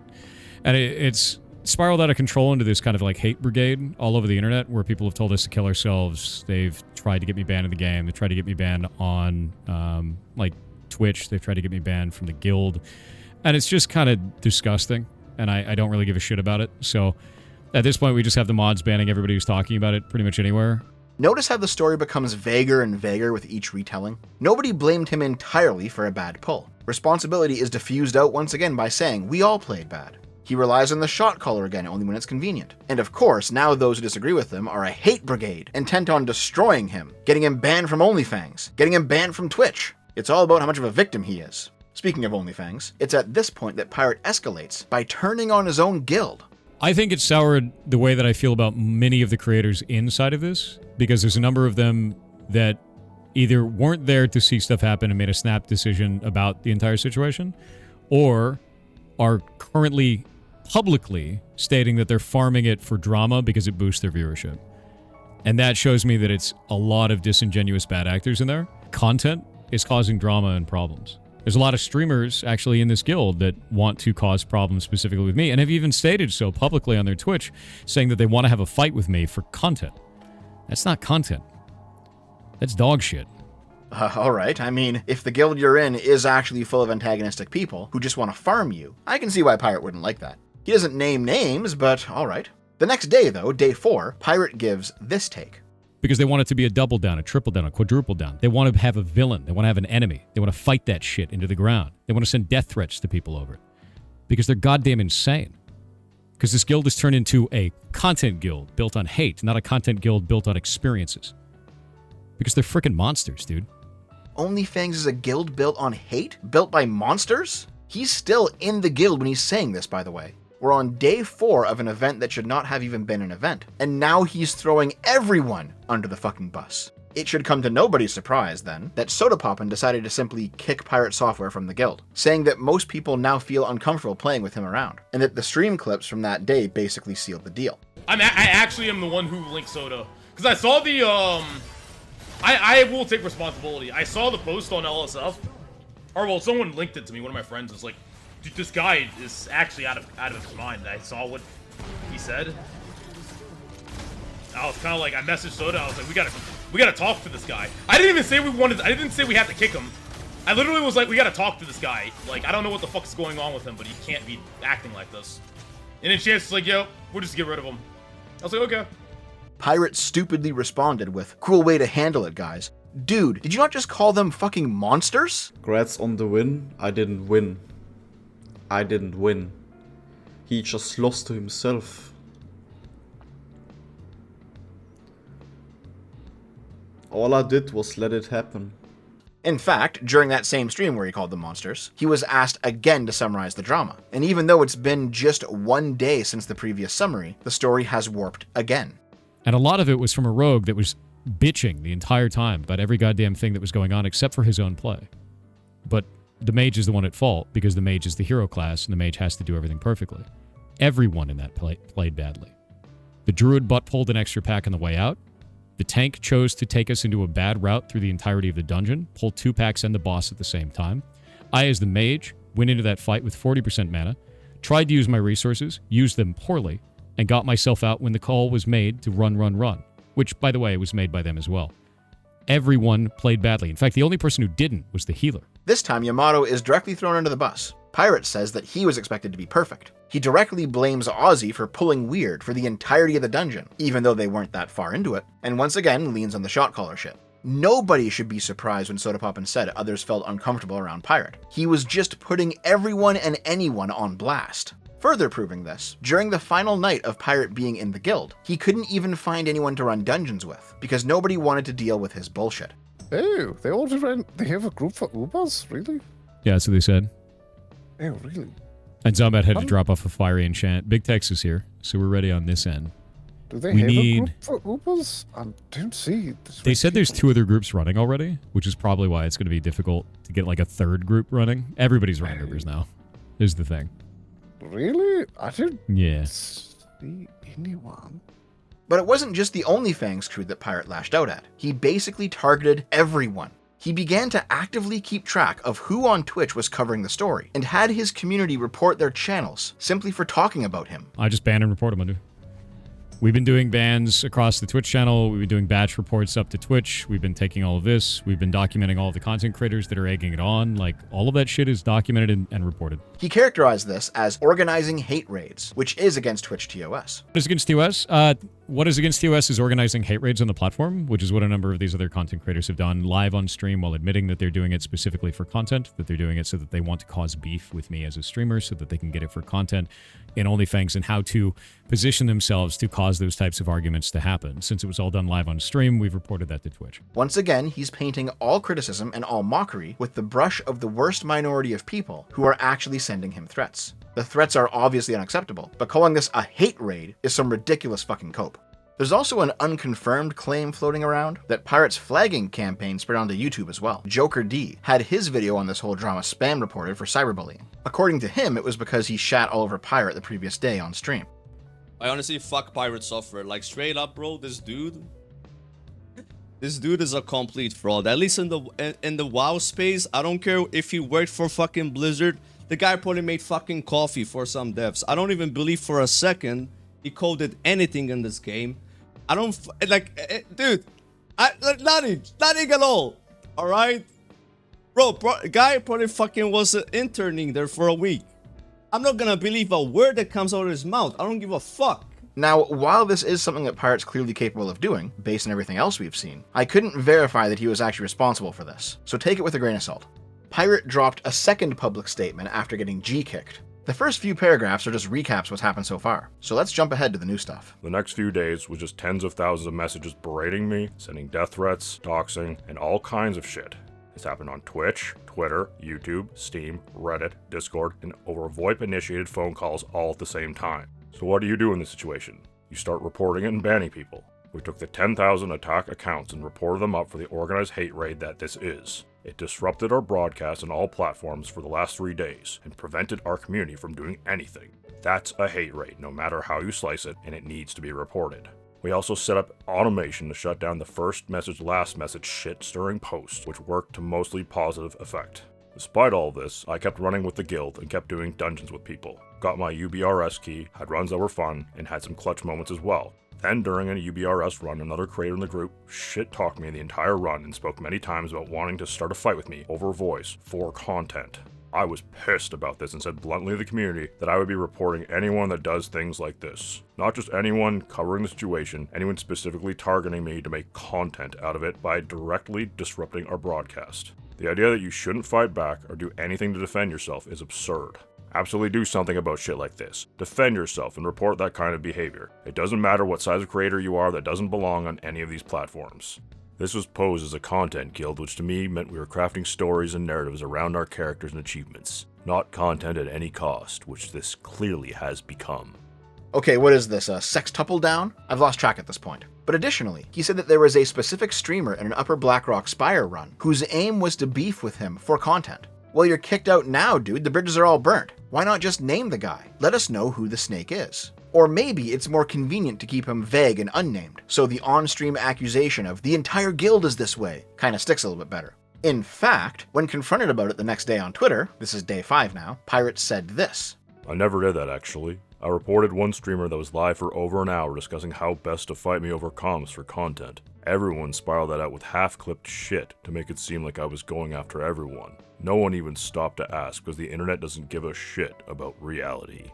So I'll be honest with you, this isn't exactly entirely clear. The tweet that Pirate's replying to has been lost to time, but the context of what's being said here sounds like there really was only one member of OnlyFangs who was actively antagonistic towards Pirate for content purposes, and that he was live on Twitch when he admitted this, so Pirate reported his channel to Twitch. When Pirate said earlier that he was going after Twitch streamers who were organizing hate raids, did that also only refer to just this one guy? Maybe this is why you got G-kicked, Pirate, because you took one dude who was in OnlyFangs who wanted to start public fights with you in order to grow his channel, and then said that not only everyone in OnlyFangs, but everyone who was talking about you on their channels on the internet were all cut from the same cloth as him. Maybe this is why you've earned everyone's ire. Maybe you're totally full of shit, and you're just making it all up to come off as a worse victim, and to give you an excuse to try to flag down channels that are critical of you. Or maybe this is the most terminal case of a streamer getting one guide that I've ever fucking seen in my life. Anyway, this probably doesn't come as a surprise, but after getting completely and utterly raped out of the community, Pirate decides that hardcore WoW is just not for him anymore, you know? I won't be playing hardcore WoW on stream again. I don't give a shit about any of this stuff anymore. If you came here to like talk about it, or you want to do the thing, you think it's part of a soap opera or a bit, it's not part of a bit. I'm not going to play, and I'm just going to go do other stuff, and that's it. Yeah, I'm not going to make my own guild. I'm not going to do any of that shit. I'm out. And that is pretty much the end of the Pirate Software OnlyFangs drama. Going out not with a bang, but a whine.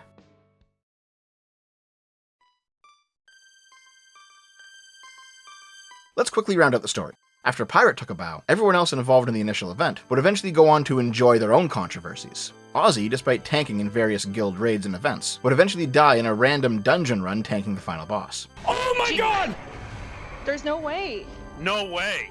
He subsequently quit playing hardcore WoW, moving on to stream other games. Unsurprisingly, Snoopy came out of the whole thing the cleanest. While leveling his new druid, he got some gifts from Ozzy and other guild members, and he repeatedly expressed his desire that Pirate not be harassed over the whole thing. He also said the best way to make everything right would be to, after he hit max level again, get the original 5 people back together and run Dire Maul properly. However, when Snoopy went to ask Pirate about it, he discovered he had been blocked and banned on everything. Did you ask Pirate to rerun it, Dire Maul? Dude, I would love to, but I'm banned in his chat. I never typed anything there, and I was gonna tune in 2 days ago, and I was banned there. Like, dude, that'd be the best ending to this whole thing is, yeah, us going back in again. He's still playing Warcraft, just doing his own thing with other people. But the funniest ending of all has to be Yamato's. During a Molten Core raid, yes, these guys are insane enough to run fucking 40-mans on hardcore servers, Tyler1 was tanking the boss Baron Geddon. Geddon was nearly dead when he cast Living Bomb on Tyler. No, we're not doing another big analysis. This will be quick, and I promise it's necessary. Living Bomb detonates after 8 seconds, dealing 3,200 fire damage to the main target and any other targets nearby. Normally, you would run away from a person who has Living Bomb on them, while healers would keep them topped up. But instead, Tyler made this call. Let the bomb. Big heals on me. Big heals on me. You can't listen. Finish it. Don't run. Finish. Finish. Don't run. Finish. Oh my god. So yeah, they got the boss down, but Tyler fucking exploded and took like 5 other guys with him. What makes this really funny though, is that Tyler started to go back and watch the stream VODs of everyone who was in the raid who ran away and ignored his call to lock in. And wouldn't you know it, who did he discover roaching out? Yamato. And Yamato, I've played with you guys for 500 hours. How are you guys running? I literally saved you from certain death. And you 100% HP with pre-shield. Run the away. Bro, maybe I'm just built like way different. We're smiling? Are we like embarrassed? Is that what that is? Real? Are we serious, by the way? Yeah, Mr. Of course Pirate ran away. He values his character over yours. That's totally normal. Is losing it now that the script's been flipped. You love to see it. I don't like that. Like, a lot of people are going to be harassed by T1 viewers and called roaches and all this other bullshit. It's actually annoying the fuck out of me. And it sucks. I guess maybe Tyler's ego is hurt. He says he accepted some responsibility, but I mean, fuck. I see his frustration. It's so close to dying. It's so close. But like, he's just not taking a human factor. It's annoying me. Afterward, Tyler wanted to punish Yamato by having him do a 25 versus 1 in Jirabashi Arena, a place where people can actually kill each other in PvP. But Yamato actually survived it by cheesing the whole thing using layering, which is this technical server thing. Basically, when the game has too many people in one location, the server places them on different layers, where they might be in the same place, but they can't actually interact with each other unless they're in the same group. And everyone came out to watch this event, so the arena was packed. Anyway, the guild completely fell apart a couple months later, after Blizzard's servers got DDoSed while they were in the middle of a raid, and most of them died. I'm dead. Where's Alcors? Dracula's dead. You are DC. I don't know. Oh, fuck. Am I dead? Try character on I got Starcom back in, website. guys. I'm dead. Dracula, you're dead. I'm sorry. He's just killing people in the lair right now. Simon, you're dead. Blizzard decided to revive them all since it was clearly not their fault, but it happened again. Well, this sucks. So we're not able to raid. We're clearly being targeted, which sucks. I don't know what this means on the horizon if we're not able to play. We tried yesterday, we canceled it. We tried today, immediately got, fucked on the first boss pull. So long term, guys, I don't know what this means. Bro, didn't Microsoft buy this company? And when it became apparent that there was a dedicated troll group specifically timing their DDoSes to coincide with the biggest OnlyFangs streamers coming online, most people just stopped playing or caring. C'est la vie. Which leaves us with PirateSoftware himself. Now, there is a ton of other rumors about this guy, far beyond anything to do with Warcraft. What he actually did at Blizzard, how he faked certain reactions, how he faked certain parts of his game streams, where all the money went for his unfinished indie projects, his copyright claim against another indie developer who made fun of him in his game, some weird stuff on Kiwi Farms about him and his ferrets. I'm not saying any of this stuff is true, but there is an insanely deep rabbit hole here, one which we will have to explore another time. And to his credit, he's already directly confronted pretty much all of these in his video titled Anything for Content, which is his attempt to address every single one of his controversies in one location. Except, he brings up OnlyFangs exactly 0 times throughout the whole thing. Insofar as Warcraft is concerned, the PirateSoftware story is of a man who built up a reputation of being a top-tier player, but none of it actually amounted to anything. He might talk a lot, but in the moment, Pirate fucking failed. Some people were saying that he smugly allowed his team to die because he was an arrogant prick. And you know, I don't think there's enough evidence to make that declaration. But I do think it's reasonable to say that he talked a big game, but when it came time to execute, he panicked, he choked, he roached, and then rather than just admit that he made a mistake, he continuously denied and deflected any responsibility or criticism.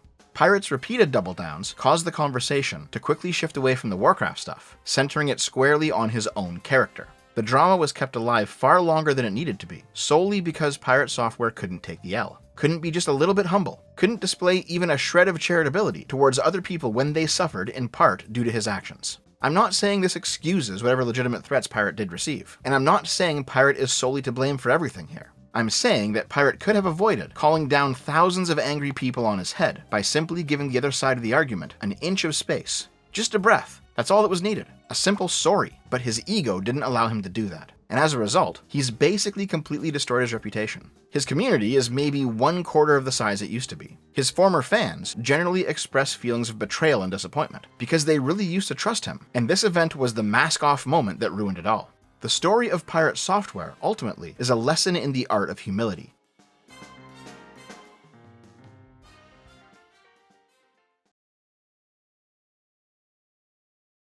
Oh, what? Did you think the video was over? I mean, that did sound like a good place to stop, didn't it? We've got the story down pat, all the characters have their conclusion, the moral is pretty obvious. There's a nice little bow wrapped around the whole thing. However, no, we are surprisingly not at the end yet. Let's talk about the elephant in the room. Well, it's probably not an elephant, since I doubt that you notice what's missing here, but whatever. The dire Maul run that kicked all of this off? It took place on January 12th, 2025, meaning this is 4-month-old drama as of the release of this video. The majority of this video's script, up until this section anyway, was written back when this drama was new. And, in part for the reasons that I mentioned at the start of the video, we didn't begin editing it until March. By that point, it was already an old story, but frankly, I had so much fun making this video, I still wanted to at least try and finish it. Then April came along, and the Trudeau video became more pressing for obvious reasons, and eventually at some point I realized just how late I was this time, and I started wondering, is this even worth talking about anymore? And as if the gods had heard my prayers, PirateSoftware came back into the limelight once again. God be praised! And you know what? What happens next is pretty much the linchpin of the entire story, meaning it actually worked out pretty well that my trademark dev lateness got in the way. Yes, I know it was actually random chance, just let me have this, okay? Meet Dr. K. He's a YouTuber, streamer, and psychiatrist whose whole thing is basically live streaming therapy sessions. For legal reasons, he doesn't call what he does therapy, especially after one of his most high-profile guests, Reckful, killed himself months after the streams, and Dr. K received a formal reprimand from the Massachusetts Board of Registration in Medicine for what he'd been doing. So officially, these aren't therapy sessions, and what he says cannot be considered medical advice, but they're basically live-stream therapy sessions. On May 2nd, 2025, Dr. K streamed what he called an honest conversation with PirateSoftware. And now that it's been months since the original OnlyFangs drama, what do you think Pirate has to say about it? Well, he actually begins not with Warcraft, but with his ferret rescue operation. I recently have actually been dealing with the ferret rescue, so I guess we should start with that, because it's more recent stuff. We had, and this kind of ties back into it too, so we had 2 deaths in the rescue this last week, which is rough, you know, and like, I've been going through that through like the last couple of them, but the last one really messed me up because it was Ghost, and Ghost is she was one of the first rescue ferrets. and this animal was like physically abused badly. A couple of weeks ago, she suddenly started coughing, and it turned out she had Hodgkin-like lymphoma. Okay. Which is hyper-aggressive cancer. It killed her in about 2 weeks. There's no way out. Now this is sad, sure, but the cynical part of me says that he spent the first 10 minutes of this call talking about the ferrets to elicit sympathy from the viewer and from Dr. K. And then he gives another retelling of the original event. Keep in mind, it's been months now, so let's see how much it's further been distorted over time. We've got people that are really pissed off at me over like World of Warcraft from about 100 days ago. It was on January 14th. Okay. And they're mad because I ran out of a dungeon in Hardcore WoW. So we're doing this dungeon, and the call was made to run. But it's kind of before that. Is we did the dungeon before that in a group, and we failed. And it was like, oh shit, everybody's running, everyone's freaking out, and we all made it out alive on that one. So we decided to go back in. Probably shouldn't have done that. When you have a group that falls apart like that, you probably shouldn't do it again. But we went back in, and on this one, a poll was made that was way too big. We weren't ready for it, and then all of us fucked up. Like every single one of us did, including me. And I talked about it online for it. But there was a pinnacle moment where one of the guys said, run, run, run. So we all ran, because you're letting a guy be a shot caller. And then as I ran, he goes, why are you running, to me? And I'm like, I could be a dick right now and be like, you told us to run, right? I could just like reflect that, be like, what are you talking about? Like, you did that. And I was like, what do you want me to do for you? Right. And I said, what do you want me to do for you? Look at my mana. Because it was mostly out of mana, but I had resources that I could have done for it. And I tried to make like kind of a light of the situation, and I was mostly irritated. It was an irritation response, not like a real accurate response. And it turned into this massive meme. And there's people in chat getting banned for it right now even. So for over 100 days now, there's people that spam mana gem and you're out of resources and run away from your friends and all this kind of shit. And the thing that's crazy about that is, tying back into the ferret stuff, is when Ghost died, my YouTube got littered with comments saying Ghost died because she was out of mana. Oh my God. That's the shit that I'm getting every day now. Because these aren't people that give a shit about World of Warcraft. They're not people that give a shit about those characters. They're not people that care about any of this stuff. They just want to hate me, and they're doing everything they possibly can to do that in the most vicious and fucked up way I've ever seen. And it is thousands of people. It is not a small amount of people. It is thousands. And I get this shit every day. And then there's people that come in and they go, oh, it's so funny. I just said mana in his chat and I got banned. It's like, yeah. We've banned 50,000 people on Twitch alone for this shit. 50,000 accounts so far for that. And about 14,000 have gotten unbanned because they put an unban request because they're like, oh, I didn't realize it was that big of a deal. And it's like, dude, this is crazy. It's been going on for over 100 days now.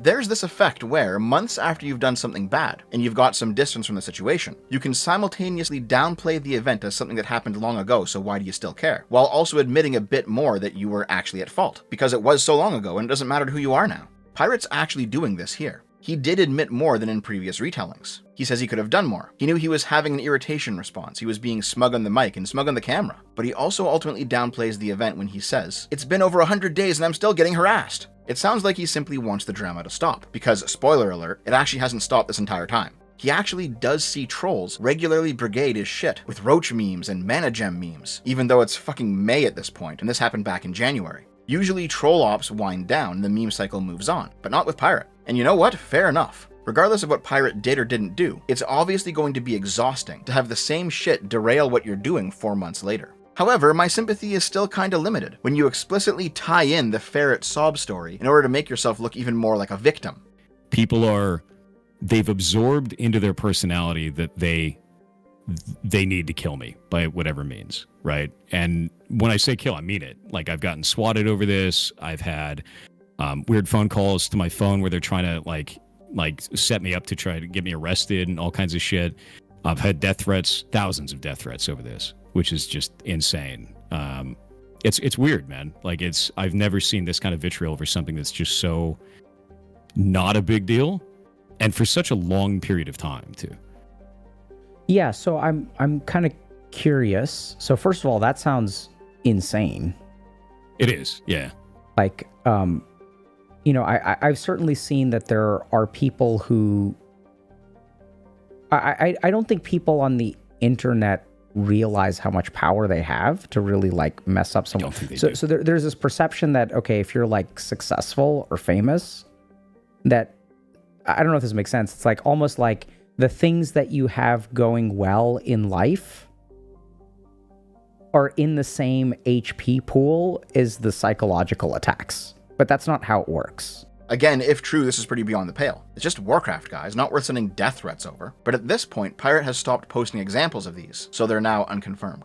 I'm not saying explicitly that he's lying, since we did see examples of this before, and clearly the internet is capable of doing this sort of stuff, but we're basically taking Pirate at his word, that it is as bad as he's saying. In my opinion, he's probably overblowing it, since we've also seen him do that too, but I do think that at least some of it is probably actually happening. There's no way in my mind that you deserve what is happening to you, because I don't believe that someone getting death threats is warranted for anything that happens in World of Warcraft. I just don't think that that's like, I cannot envision a scenario in which those 2 points get connected. And at the same time, I do understand the route that it carried though, and I can't explain that anyway. Yeah, so because I think that like the nerve that you, so what I'm getting is that you struck a nerve. You really pissed a lot of people off. And running away in a hardcore wipe, like a hardcore raid that is wiping, I do not think is the nerve that you struck. Does that make sense? No, it was the fact that I was smug on the way out, because I made the comment that I made was made with a smug face, right? Because like at that point it was like the group had already wiped once, we were in the process of wiping again, and I'm like, dude, like everybody who's involved in this is screwing up. Why are you calling out just me specifically? I'm gonna make a smug comment in response. And then it turned into, this is just this guy's fault. This is just my fault. Shouldn't have made a smug comment for it. Know that, obviously. But the response for this to be 100 days of this and all these crazy allegations being made against me, doesn't make sense. This exchange is interesting because it shows that Pirate at least has a bit of awareness that this isn't really about the fact that he fucked up in a video game. It's about how he treated his teammates and how he came after other people. But this "I was smug" comment is like a needle in a giant haystack of explanations and excuses and what other people did, and Dr. K immediately picks up that something's wrong with this. Yeah, so I know this is going to sound weird, Thor, but like I'm getting some missing qualities here. Have you heard that phrase? So, yeah. Do you know what missing means? The missing reasons? The phrase missing reasons refers to missing reasons that are, well, being missed. In other words, there's a variable in the equation that is currently unidentified, and while we might not know what it is, Pirate does not even recognize the fact that something's missing in the first place. The variable is missing from the conversation, and a person is actually missing the necessary perception to notice that there is an absence. That is a missing reason. I think that something about what you're describing feels like there's a chunk that's missing. So I totally... think it's because it's all disconnected, timeline-wise. Okay. I guess it's hard to describe each individual piece. So the event inside of that dungeon happened. Then afterwards, I got brought into a call with the person who called me out. I left the call because he was shouting over me, and I was like, I don't want to deal with this. I'm not going to have a fight with you. I don't want to deal with it. And I left. So that kind of made that more. And then content creators started to make a big deal about it. I started to receive death threats in the game from other players. And I said on stream, I'm going to start reporting people for doing this shit. I'm going to go after them. That got clipped, sent out onto the internet.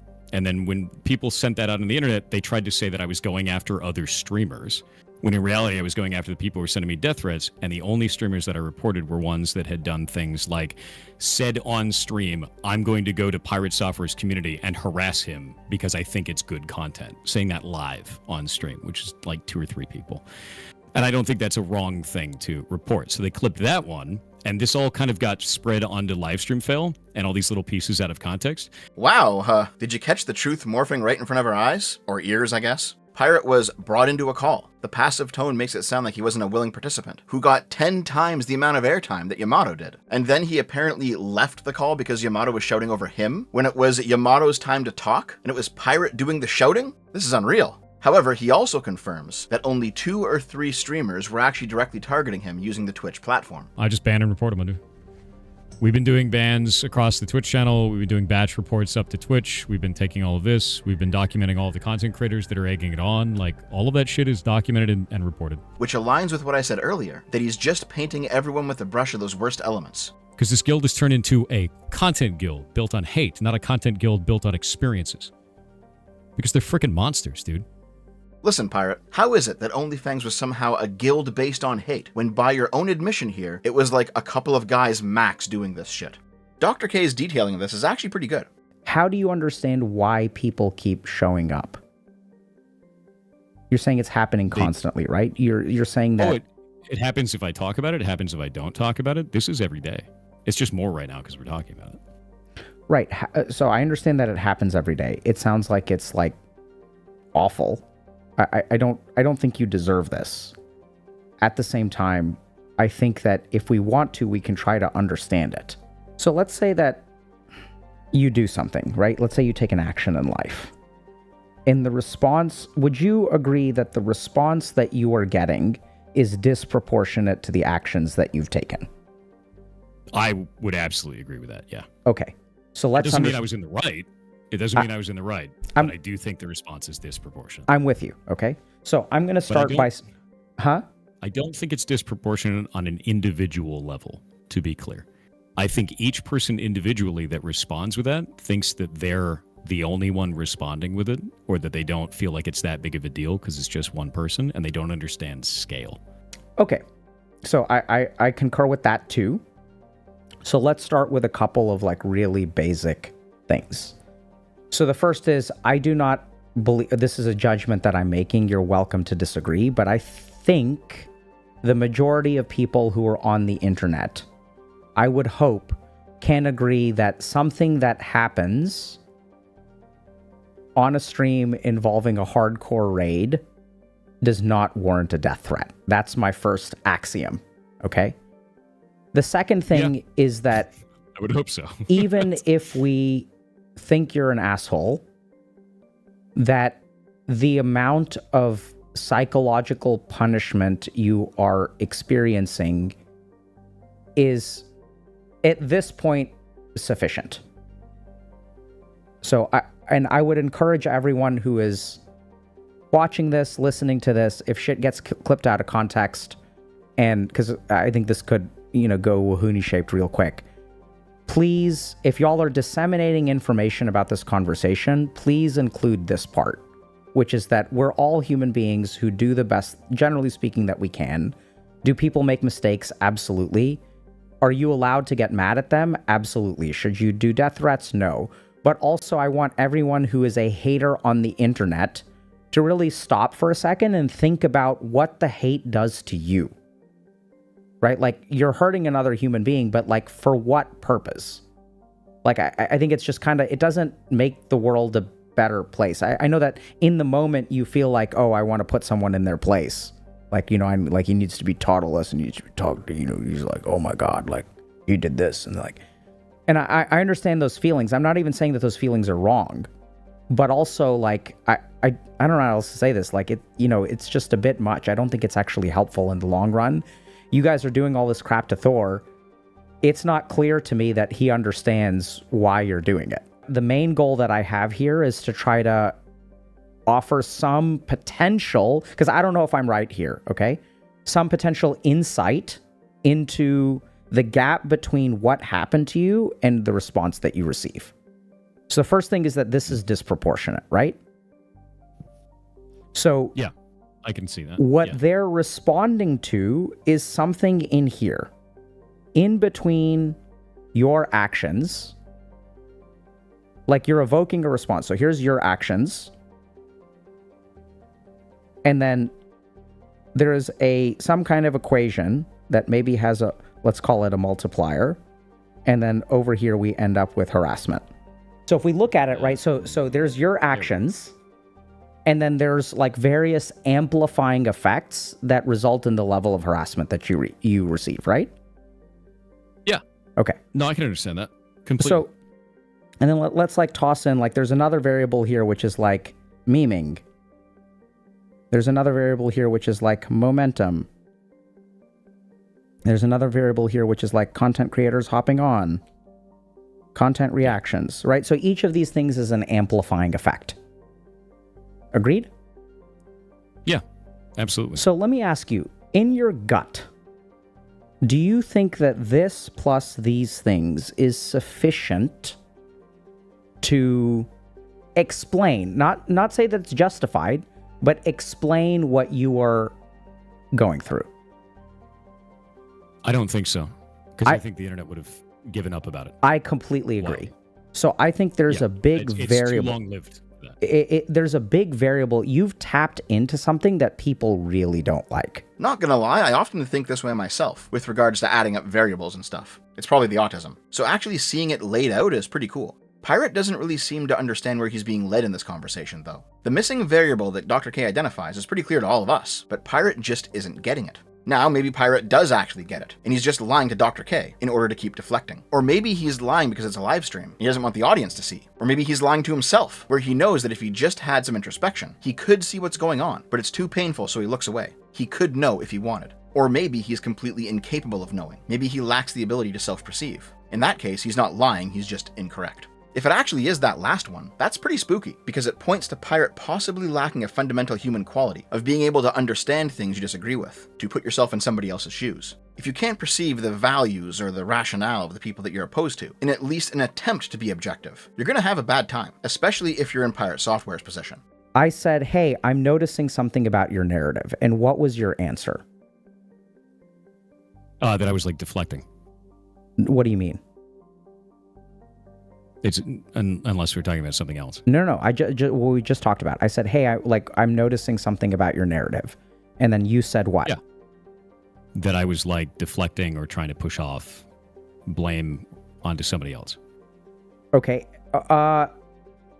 Yes. And then what did you say after that? I don't remember. Okay. So then what you said is, the reason I'm doing it is because I'm anxious. Yeah. Oh, yeah, no, 100% anxious. Right? I'm worried. There we go. Okay. Right? So the interesting thing is that, like, you're doing something really interesting, which is that, like, you provide a very logical reason, which is very compassion-inducing for why you are doing the thing that you're doing. Right? So, like, who in their right mind, when you say, yeah, the narrative that I'm creating is because I'm afraid for my physical well-being, like, yes. How is that challengeable? It's not. 100%. Yeah. So I think what you are doing is something that is, I don't know what word to use, has a negative valence to it. You're doing something that's bad, and the way that you respond to it makes it unchallengeable.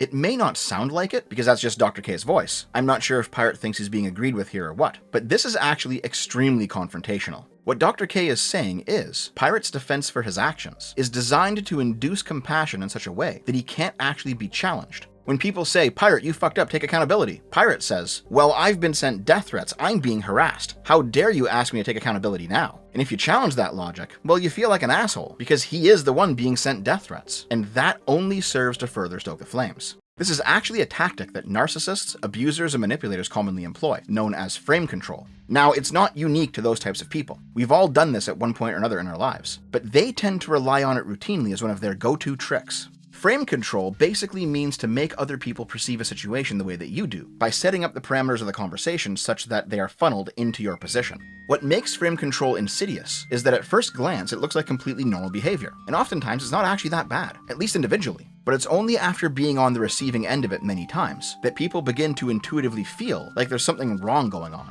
Here's an example. Assume you have a girlfriend, and assume that you don't want her to hang out with her platonic male friends anymore, because deep down, you're jealous. Even if she would never actually cheat on you, and even if you never admit the real reasoning to yourself, jealousy is what is motivating you here, and so you want to control her. There are several ways to do this, some of them more negative than others. You could be honest and simply straightforwardly say, I don't want you to hang out with other guys. I don't like it. I'm your boyfriend now. This isn't really even manipulative. It's just you drawing a line in the sand, even if others might think it's unreasonable. You could also make excuses, like every time she's going to hang out with one of her friends, you suddenly just so happen to come down with an illness, and ask her to stay in that night and take care of you.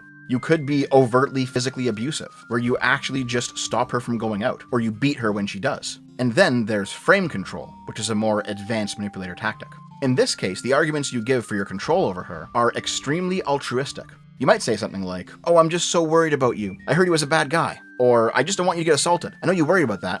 It's when you frame your control over her as being benevolent and actually in line with her interests. This makes it extremely difficult for her to challenge you, for several reasons. One, now she's the bad guy for spurning what is presented to her as caring actions, which any good boyfriend would do. Two, when an actual fight happens down the line, it becomes pretty much impossible to actually bring up anything bad that you've done, because all of your actions have already been framed as positive. Three, if she was actually going to challenge any of this, the only real way to do it is a direct confrontation where no one gets to save face. She would have to directly say, no, I don't think you're looking out for my best interests. I think you're manipulating me. And you know what? That's actually pretty tough to say to somebody you love. And most importantly, 4, any one individual instance of this stuff may not actually be abusive at all, making it very hard to detect. Frame control is so tough to deal with because it is fully context dependent. What may be considered deceitful or manipulative in one relationship may be entirely what both people want in a different relationship with completely different boundaries. Sometimes one person does actually just want to be guided or managed by another in some relationships. What's abusive for you might not be abusive for them. And sometimes people may not even know that they're doing it. It's a defense mechanism for them. And sometimes one person controlling the frame is actually completely appropriate for that specific situation, and it's not being deployed to abuse others. Basically, frame control has to be navigated on a case-by-case basis. There's no hard and fast rules, but when you experience it, you get it. Going back to PirateSoftware, his relationship with his fans is presumably not romantic, but frame control can apply to all relationships, including parasocial ones. What Dr. K is saying is that Pirate's defense for his actions controls the frame of the conversation such that no one can actually challenge his position or expect accountability from him without feeling bad at themselves for even daring to ask, because Pirate's a victim after all, which only makes people angrier at him. So if I'm pissed at you, and you take away my reason to be pissed at you, what do? You get pissed. More pissed. Absolutely. So how... So you're saying that basically it's created a bunch of anger, and then by having a situation and talking about it and showing like, hey, this is what's going on, it's created a scenario where people are more angry because they don't have a vent. They don't have a way of getting it out. So I think that is the first step to it, right? So there's something that people... Deflecting is maybe a good word. There's something that you're deflecting that then triggers people to like... Because they're not getting what they want from you. This is very interesting, because although Dr. K never even says the phrase frame control in this conversation, even though I'm pretty sure it's a term I picked up in one of my university psych classes, he's clearly getting at it. What he's saying is, there's even manipulative ways to apologize, where the apology serves to reinforce the frame. Returning to the abusive boyfriend example again, your girlfriend may demand an apology, and you might say something like, okay, I'm sorry for being manipulative, but I love you, I'm sorry for caring so much. I'm sorry I tried to keep you away from your friends, because I was just worried about you. What's actually being apologized for in there? Caring too much? That's not what she wants. She wants an apology for the bad action of keeping her away from her friends. But buried within this apology is a justification. When you justify your actions in an apology, you're no longer apologizing for the actions themselves. You're apologizing for the justification that led to those actions. And if that justification is framed as otherwise good, then receiving an apology makes you feel like the bad guy. Again, even though the relationship is parasocial and not romantic, this is what PirateSoftware did to his viewers. I'm noticing that like the way that you accept responsibility is like 1% of what your narrative is. So you say that you were smug. Yeah. Right? I was super smug about it. And yeah. I think that feels like a tiny, tiny, tiny part of your narrative. I think it's only a tiny part of the narrative because it's the flashpoint. It's the moment that started, right? Sure. So it's hard to make that larger in the story. But yeah, I was no. smug. I mean, I think it sounds to me like, and like now I'm going to say something that's like, this isn't. I don't know what better word to say. I think it's not the flashpoint. I think it's the fuel. Okay. So you think that was a catalyst for something else? I think you've. This sounds judgmental, but I think the way that you responded in that moment. So you said early on, you made some kind of like joke, right? Where you, like someone said run, and then you said I don't want to piss them off. Yeah. So I'm gonna make a joke instead of saying, bro, I ran because you told me to run. You remember when you said that? Yeah. So I think that there's like little things that you're doing that. So if I made the call to run, and then You ran, and then I was like, bro, why are you running? And then you say you made the call to run. How is that? Why would you not say that? Right? Like, the reason I'm doing this is because I was listening to you. Yeah, no, legitimately, that's the one thing, and I've talked about this before, is like, if I would have just turned around and be like, you told us to. If I would have just said that, I feel like this whole thing would not have been like this. I agree. So I think that the interesting thing here is that I suspect that there are a dozen other things like that. It's amazing how Dr. K knows exactly what's going on, even though he only heard of the drama an hour ago, and he's only heard the Pirate Software side of it. And additionally, he's able to directly say stuff like this without massively pissing Pirate off. Dr. K is saying that Pirate is deflecting by focusing on the drama farmers who hopped onto the story, while completely failing to do any sort of analysis of his own behavior. This is a direct rebuke of Pirate's entire narrative, and I'm not even sure he sees it. And you'll see there's a number of people that are in there that are getting like banned for this shit right now. It's like they come in and they're like, did you know that he worked at Blizzard for 7 years? Like, yeah, that was my career. And I'm proud of that. So of course I'm going to talk about that because it gives context to talk about other things around the games industry, which is what we do on the stream. Yeah. So I think sometimes the things that I talk about in regards to those types of things is misconstrued as arrogance or boasting, when in reality, I'm just trying to give context. So that is the problem right there. So I want you to listen to this phrase. Sure. This gets misconstrued as arrogance, but in reality, it's this. Yeah. That is the most arrogant statement on the planet, bro. Like, tell me I'm wrong. Okay. I don't see it that way, but all right. Right? So, you don't see it that way. You're wrong. No. Right? I'm right. So you're subjectively, you're thinking you have blind spots. You're wrong. Like, I'm objective and you're subjective. No. This is not the way it's perceived. This is really the way it is. I said this earlier, but if Pirate isn't lying here, if he actually can't see this, he's missing some core human faculty, which is probably what Yamato was picking up on like an hour earlier in the video when he called Pirate sociopathic. If we were to code statements as subjective or objective.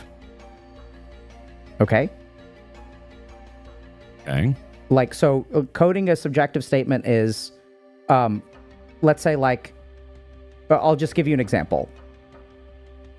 You know, why are people getting mad at you? Or you said something about, you know, I rely on proof.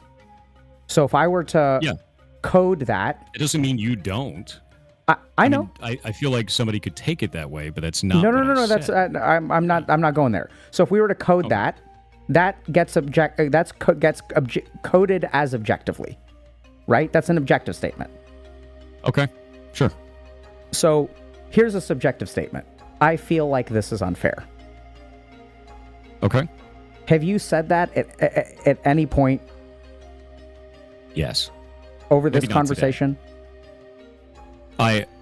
I feel like I have said that because I was talking about the response is not proportional. There we go. Which That's hold on. No. That's beautiful. That is the response is not proportional. That is not a statement of subjectivity. That is a statement of fact. Okay. Do you understand how I'm coding it? I guess I could see that. I mean, like, that's me making an objective statement when I guess somebody else could say, no, it is proportional, you deserve this, sort of a thing. I guess the thing is I just don't agree with that stance, so I state it in the way that I do, right? With that. And I don't know if that's wrong, though. That is an insane admission. Did you catch that? Pirate just said he knows that he's giving subjective positions, but when he argues, he states them as objective because he agrees with them. I actually think this more definitively points at an inability to understand other people. Like, Pirate can't actually adopt the viewpoint of others, even if he disagrees with them. Of course, I understand that in the moment, people generally can't do this. Everyone's heated, everyone's arguing, feelings are hurt, whatever. But this is 4 months on, and Pirate still can't reflect back and see it from their point of view. It takes a while to get there, and I do recommend going and watching the full stream, because the whole thing is this fascinating, articulate, methodical dismantling of all of Pirate's excuses and defenses. But Dr. K eventually reaches the point where Pirate has nothing left in his hand to play, and he simply rejects the path forward outright. And it could be just like, it's like a perceptual thing, because the way that you're talking is making people more upset. Which doesn't mean that you're wrong, it's just like, the way that I'm communicating is ineffective at resolving this issue. So, a simple thing, and I'm not saying that you should do this, but I'm curious about this, is I've noticed that you tend to be incomplete.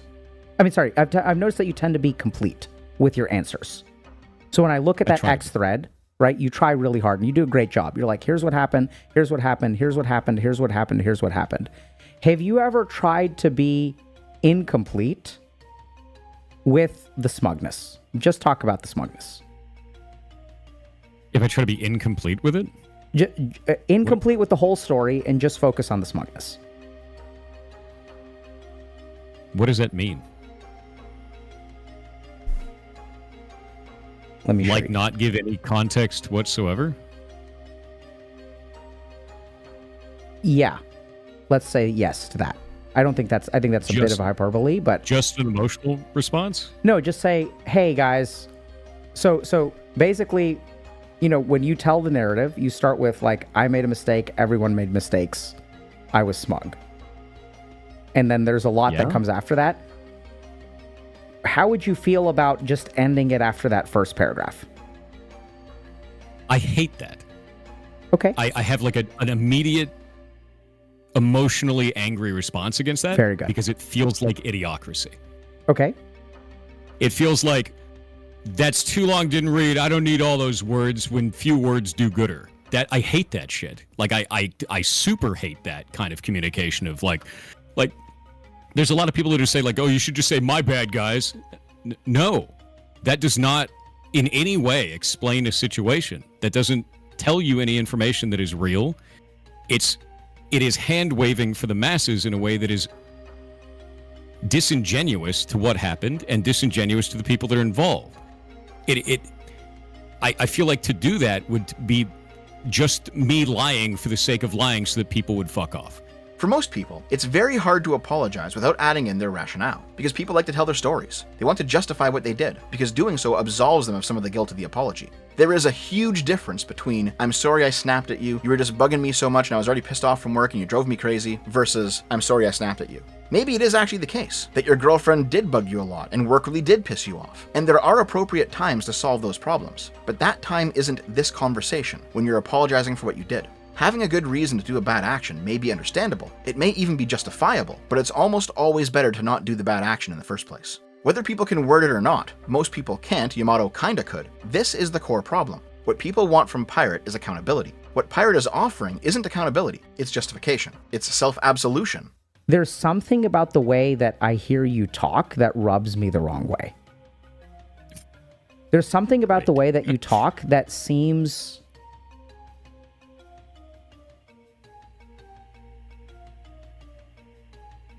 dismissive. So I'll tell you where No, I agree with that. Right? So it's like, I made a mistake, we all made mistakes. Okay. Right? So there's something about your sentence construction. It's like, oh yeah, Thor, I'm sorry I cheated on you, bro. I really do love you. You know, we both have flaws in this marriage. Like, do you see what that... We're not married, but... You see what I mean? Now that you've cheated on me. Yeah. So there's something, and I don't think, and this is what's so tricky, is like, I don't think you're wrong. Like, I don't, and what we got the way from that you... I feel about it... Yeah. Is that it I don't even know if the word... It doesn't feel like a lie. It feels like... appeasement. It feels like appeasement for the sake of appeasement. Yeah. It feels like they're asking for something that they know is not real, and I'd be giving them something that we both know is not real for the sake of giving something that's not real, so that they stop being mad about something that doesn't make sense to me. Yeah. So I think I think the key thing there is I was trying to figure out what won me over when you said that, and I'd be super curious if like how chat reacts to that as well. I'm not looking. I don't think you should, but. Because I think that that's what people are missing from you, is like when you, and this is what I think makes you great, is when you actually, your best content is not when you're logical. Your best content is when you're emotional. And the logic supports it. Like there's logic there, but you're like, look, I'm not willing to do that. Could I do that? Absolutely. I just don't think that's right. Yeah. I think that this is like a stupid fucking appeasement world. I'm not going to be like all of the other streamers who post bullshit apology videos for the sake of appeasement and virtue signaling. I think that I kind of fucked up. I'm not done. This is a fucking hardcore WoW. People die in hardcore WoW. Like, I think you've been accused of making fun of another mage or something like that too. Like, I saw some post about that. I don't know if that's true or not true, but look, it's Twitch. We can talk about that if you want. That was my bad. Yeah, and like it, but like that's fine, right? Like, I mean, I play Dota like not as much as I would like to anymore. And I got to play Expedition 33. But when I play an online video game, especially an MMORPG where tensions are high, I'm going to blame my teammates. I do it all the time. Right? And if I say something like that, it feels dismissive. But something about what you just said, you're like, this is the line in the sand that I'm drawing. I've tried my best. I admit I have blind spots. Some of this stuff is a disconnect for me. I think you got to really work on that. Right? So what I would, I'm thinking about what that practically looks like.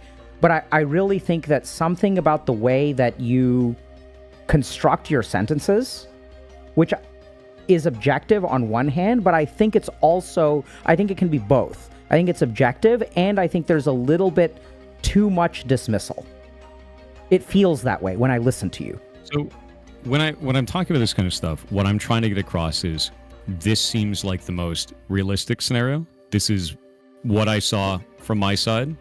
It's not me trying to cast blame away from myself. It's going, no, we all fucked up. That's the reality of the situation. We all fucked up. And I think what people want is they want me to go, no, it's my bad. But my bad is a lie.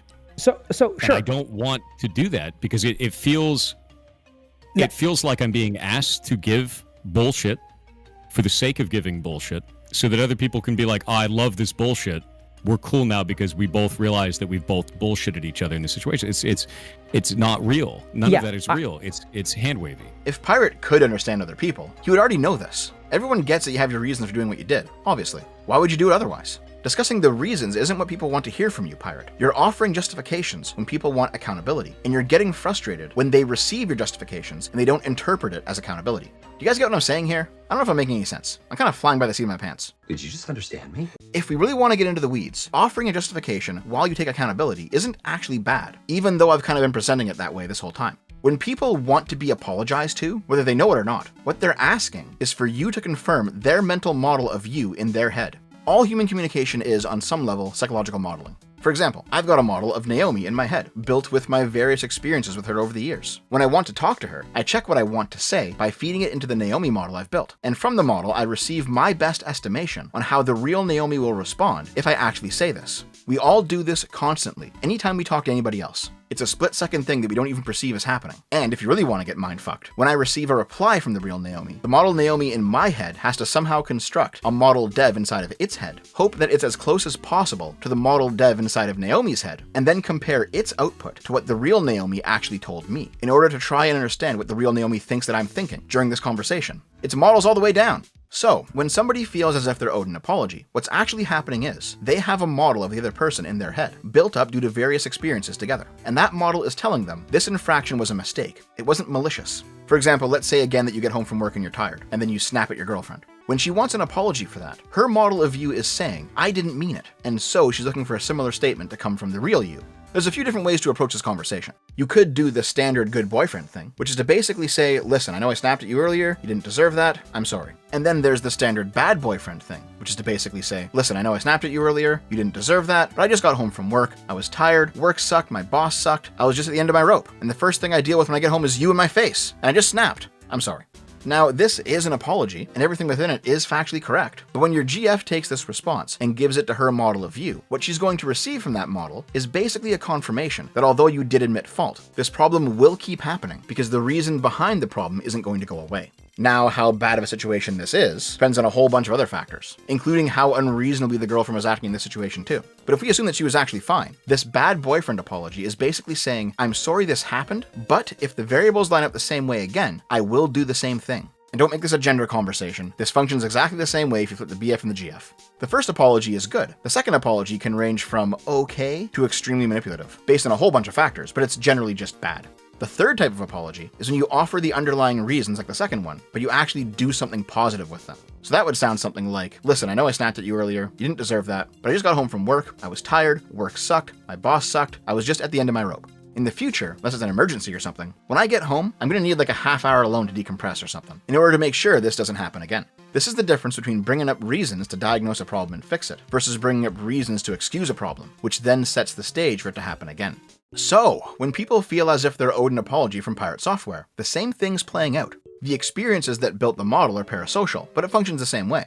The pirate model in their heads returns an output that says, this was a mistake. I wouldn't knowingly do this, I'm a good guy. I'll do my best to make sure it doesn't happen again. And people then turn to the real Pirate Software to compare his actual response with their pirate model's estimated response. The problem is that the real Pirate Software isn't giving a response that is anywhere close to the commonly estimated response by a lot of people. He isn't saying, oh my bad, that was a mistake. In fact, he's aggressively rejecting that option. This is a problem because if it wasn't a mistake, then it can happen again. And if it can happen again, then people's model of pirate are substantially incorrect. And if those models need to be updated, it changes how those people view pirate. And because of the nature of this event, the direction of that change is significantly more negative than previously. It sounds weird, but some, not all, but some, of the hate that pirate is receiving isn't actually malicious, at least not from the point of view of those who are sending it. Instead, it's desperate. They're begging him to be the person they thought he was, and not the person he's beginning to appear to be. And when they finally accept who he is, it's a bitter pill to swallow. They characterize it as going mask off, because the feeling of having to radically change your model of a person feels like that person is removing a mask and showing you their true self.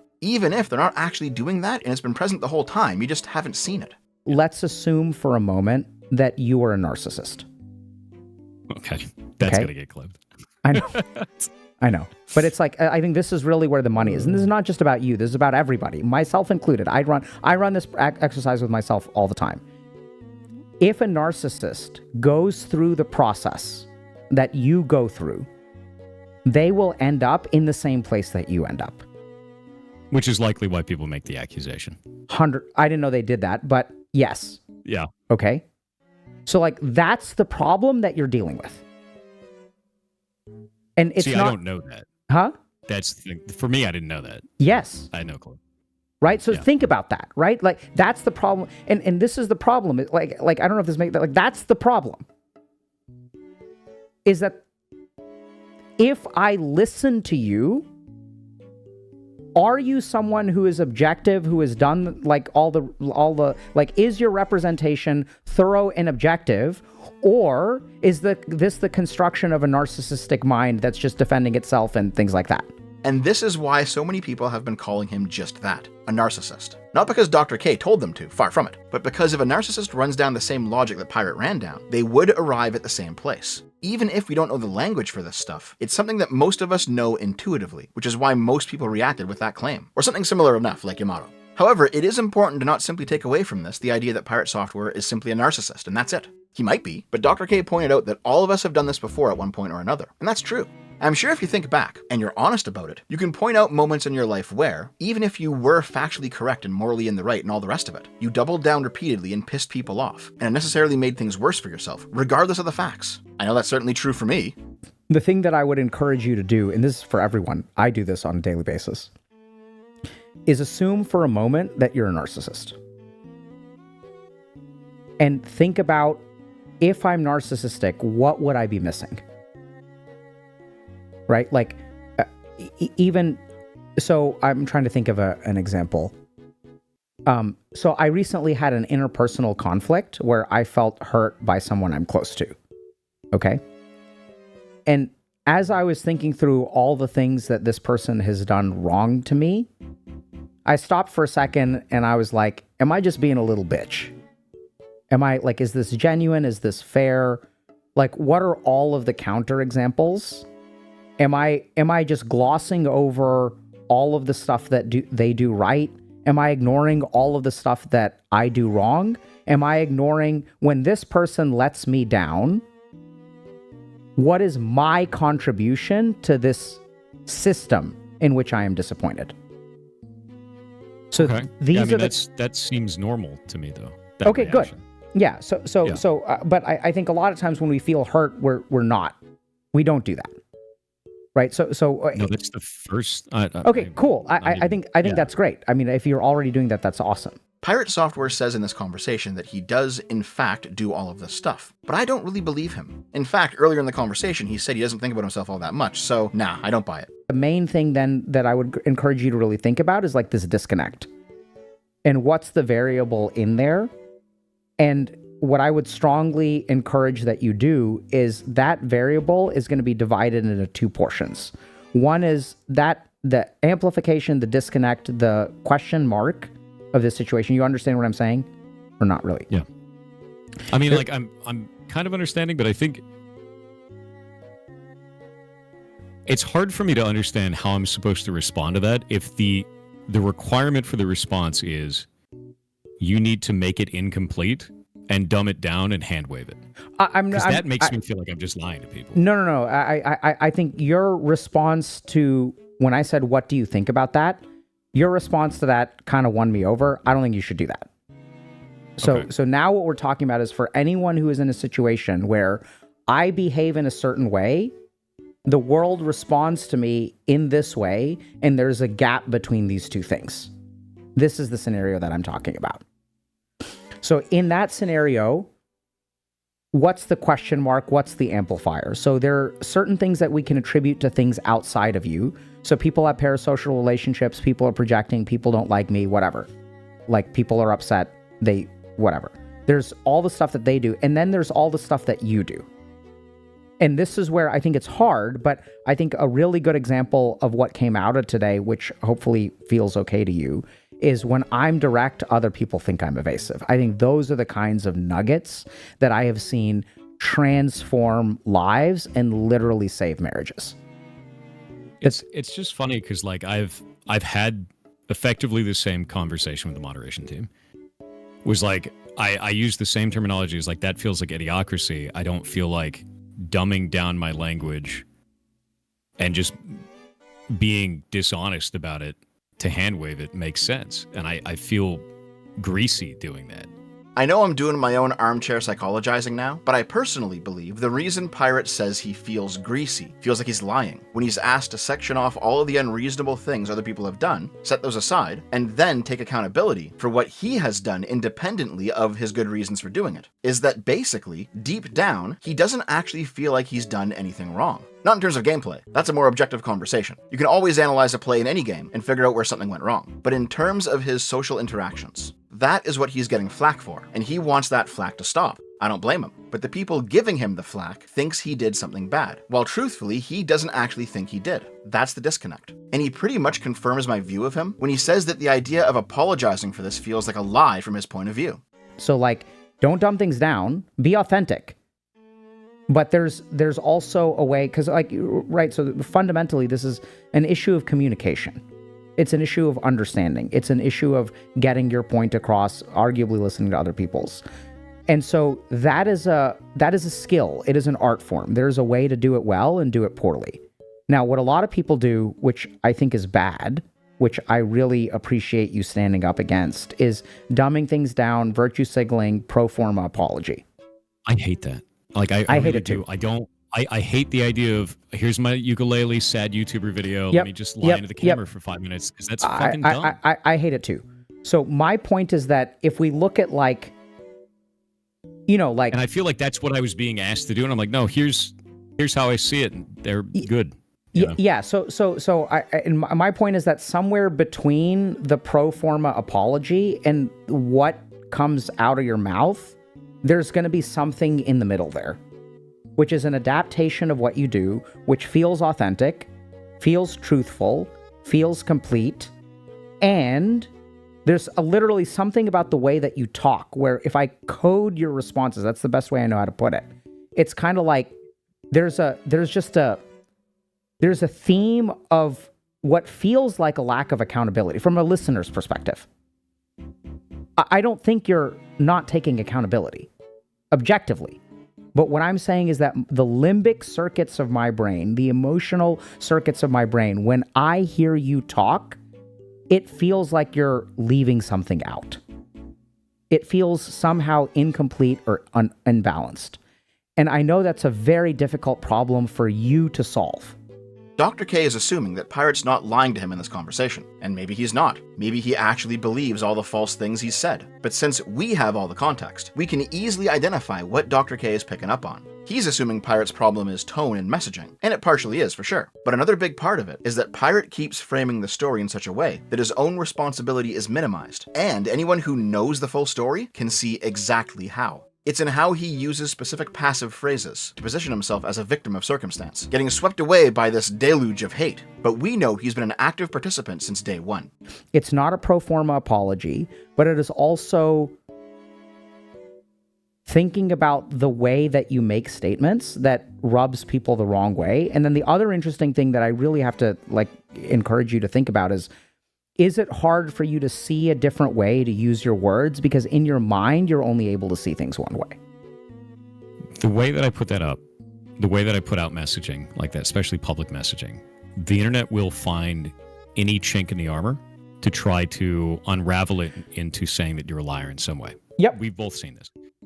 So what I try to do is I go, okay, so instead of putting the ego first on this and being like, I did the best thing or I did the worst thing or being an emotional platitudes for this kind of shit or virtue signal for it, I just go, here's everything that happened from my perspective, and that's my story. Okay, you ready for the mindfuck?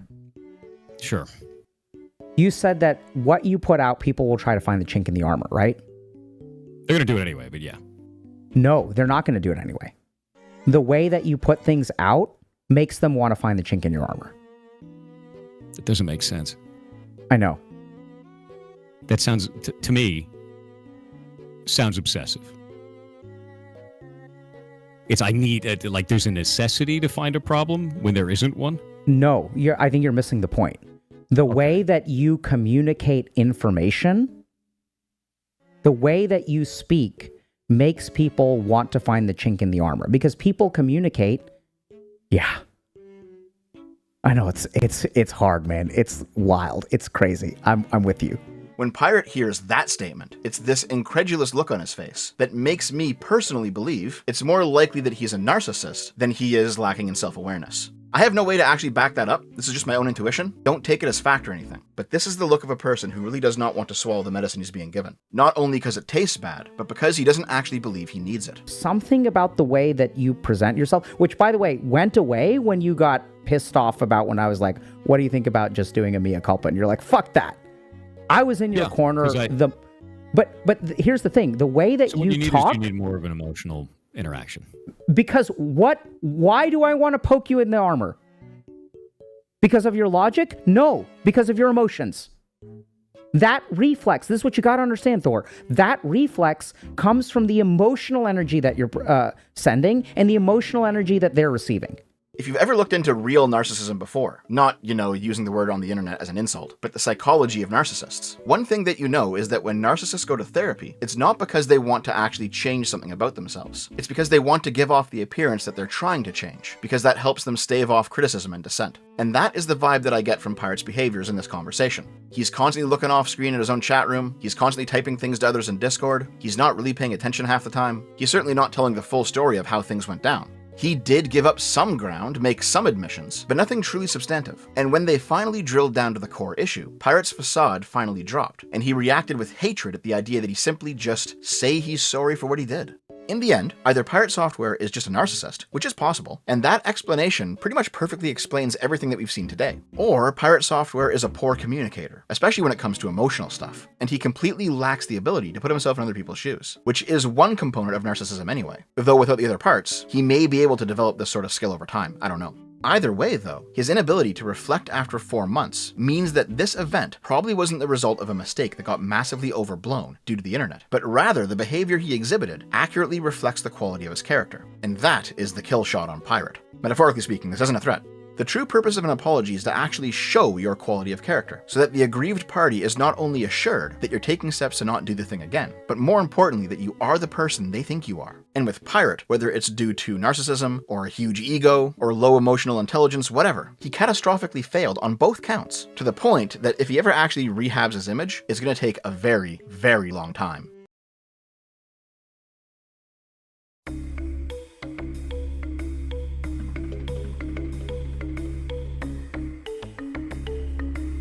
If you're someone who doesn't commonly watch me, and you're only here because YouTube shoved this video in front of your face, first, thanks YouTube, and thanks to you for clicking on it. But second, the last bit of this video is completely unrelated to Pirate Software. If that drama and analysis is what you're here for, it's done. You can bow out now if you like. You don't have to, but this won't be all that interesting to you. If you're someone who's been following me for a while, especially if you're, let's say, not so fond of me, though this probably applies at least in part to people who like me too, a lot of this video probably sounds familiar. You probably had a light bulb go off in your head a bunch of times. Don't worry, it's not just you. That same bulb was going off in my head long before I even started this project. For example, you could replace Pirate's name with mine in this section of the script. And it matches up with my own dramas in some ways, doesn't it? I'm not blind to it. A long time ago, I did a video on a similar topic, the ego of content creators. In that video, I talked about Total Biscuit turning on his audience during the whole Our Trap's gay thing from like 2017, where someone who attended his convention asked a panelist, Jesse Cox, Our Trap's gay as a joke. Yo, in the back. What up, dude? So, me and a couple friends were having a discussion about this at the bar last night. Our Trap's gay.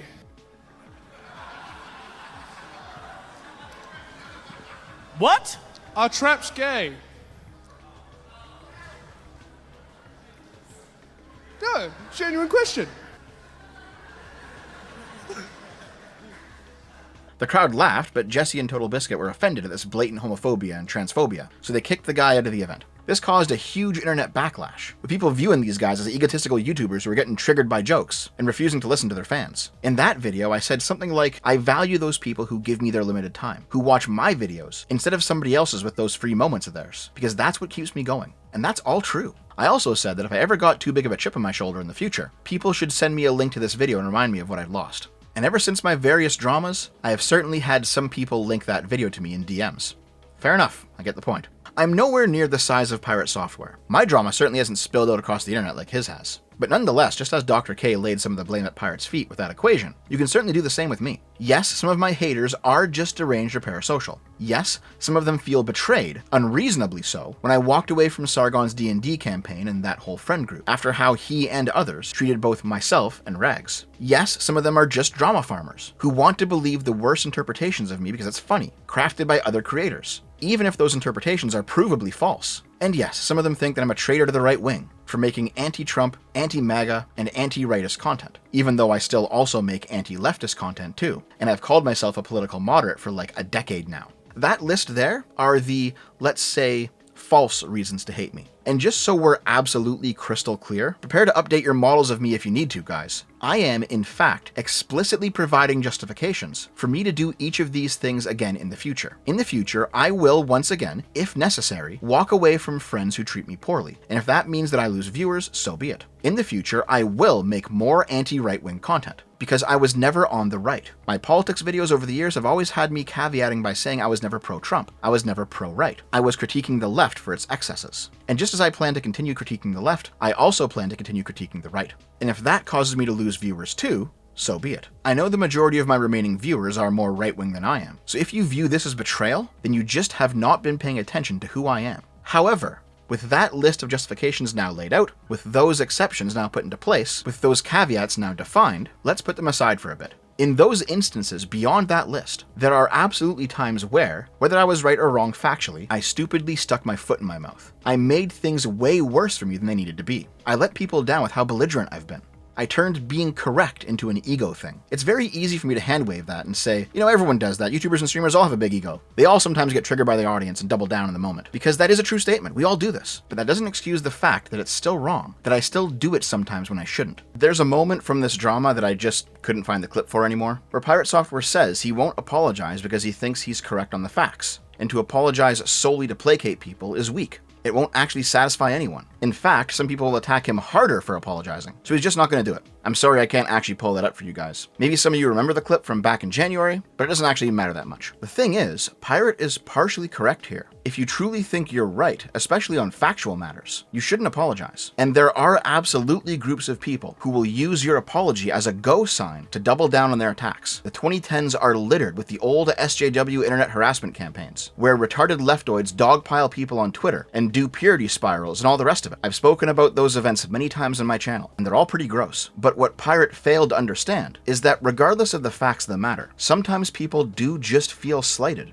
because you used being factually correct as a justification to treat them poorly. Pirate did this many times, and either he fails to recognize it or he just doesn't care. Either way, this dynamic is part of his decline. And, though I'm ashamed to admit it, I've done this at times as well. So, if you and I have ever disagreed over the facts of what's written in a book, or a court case, or what happened during some historical event, well, I believe my positions because I think they're factually accurate. Evidence that shows they're not factually accurate can move me on these questions, and it has many times in the past. So if I've given a take that you disagree with, we probably still disagree on the facts, but the facts have nothing to do with the belligerence. There are, unfortunately, many people for whom I used my correctness to justify treating them like shit. And if you're one of them listening to this, if at some point I've ever argued with you on Twitter, or in Discord, or in Arch's stream chat, or whatever, I'm sorry. I shouldn't have done that, and I have no excuse for it. Doubly so if I later found out that you were also right on the facts. All I can do is try to be better in the future. My intention has always been to debate disagreements in a healthy way. That doesn't mean the limitless, free speech extremist position that I demonstrated in that Total Biscuit video, because through trial and error I discovered that actually doesn't work when you're trying to govern an online community, since there's always going to be some people who abuse your goodwill. But many people think that, now that I've been burned by bad actors, I've now swung too far in the other direction from that. I think that's true.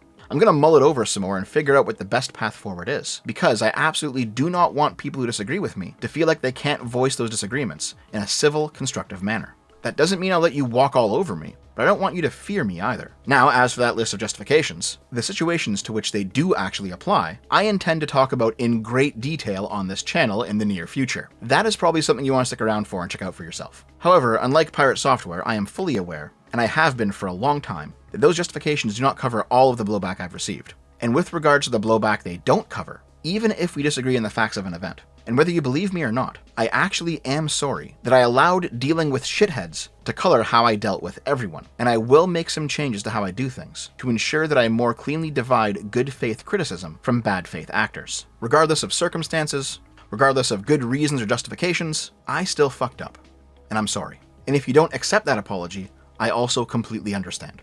Anyway, that's the end of the video. Thanks for being here and watching to the end. I've got a rough timeline of how I want my upcoming larger projects to go, and if you know anything about me, you probably already know what's coming down the pipe in the next little while. And if you don't, well, enjoy the surprise, I guess. Also, I'm sure you noticed that I relied on more Monty Python clips in this video than normal. That's because I have Monty Python in the brain, since it was just the 50th anniversary of Holy Grail. If you want to see Naomi and I chat about it, click the link on screen, and I'll see you over there. Anyway, thanks for sticking with me, guys, despite everything, and I will see you next time. Have a good one. I love you.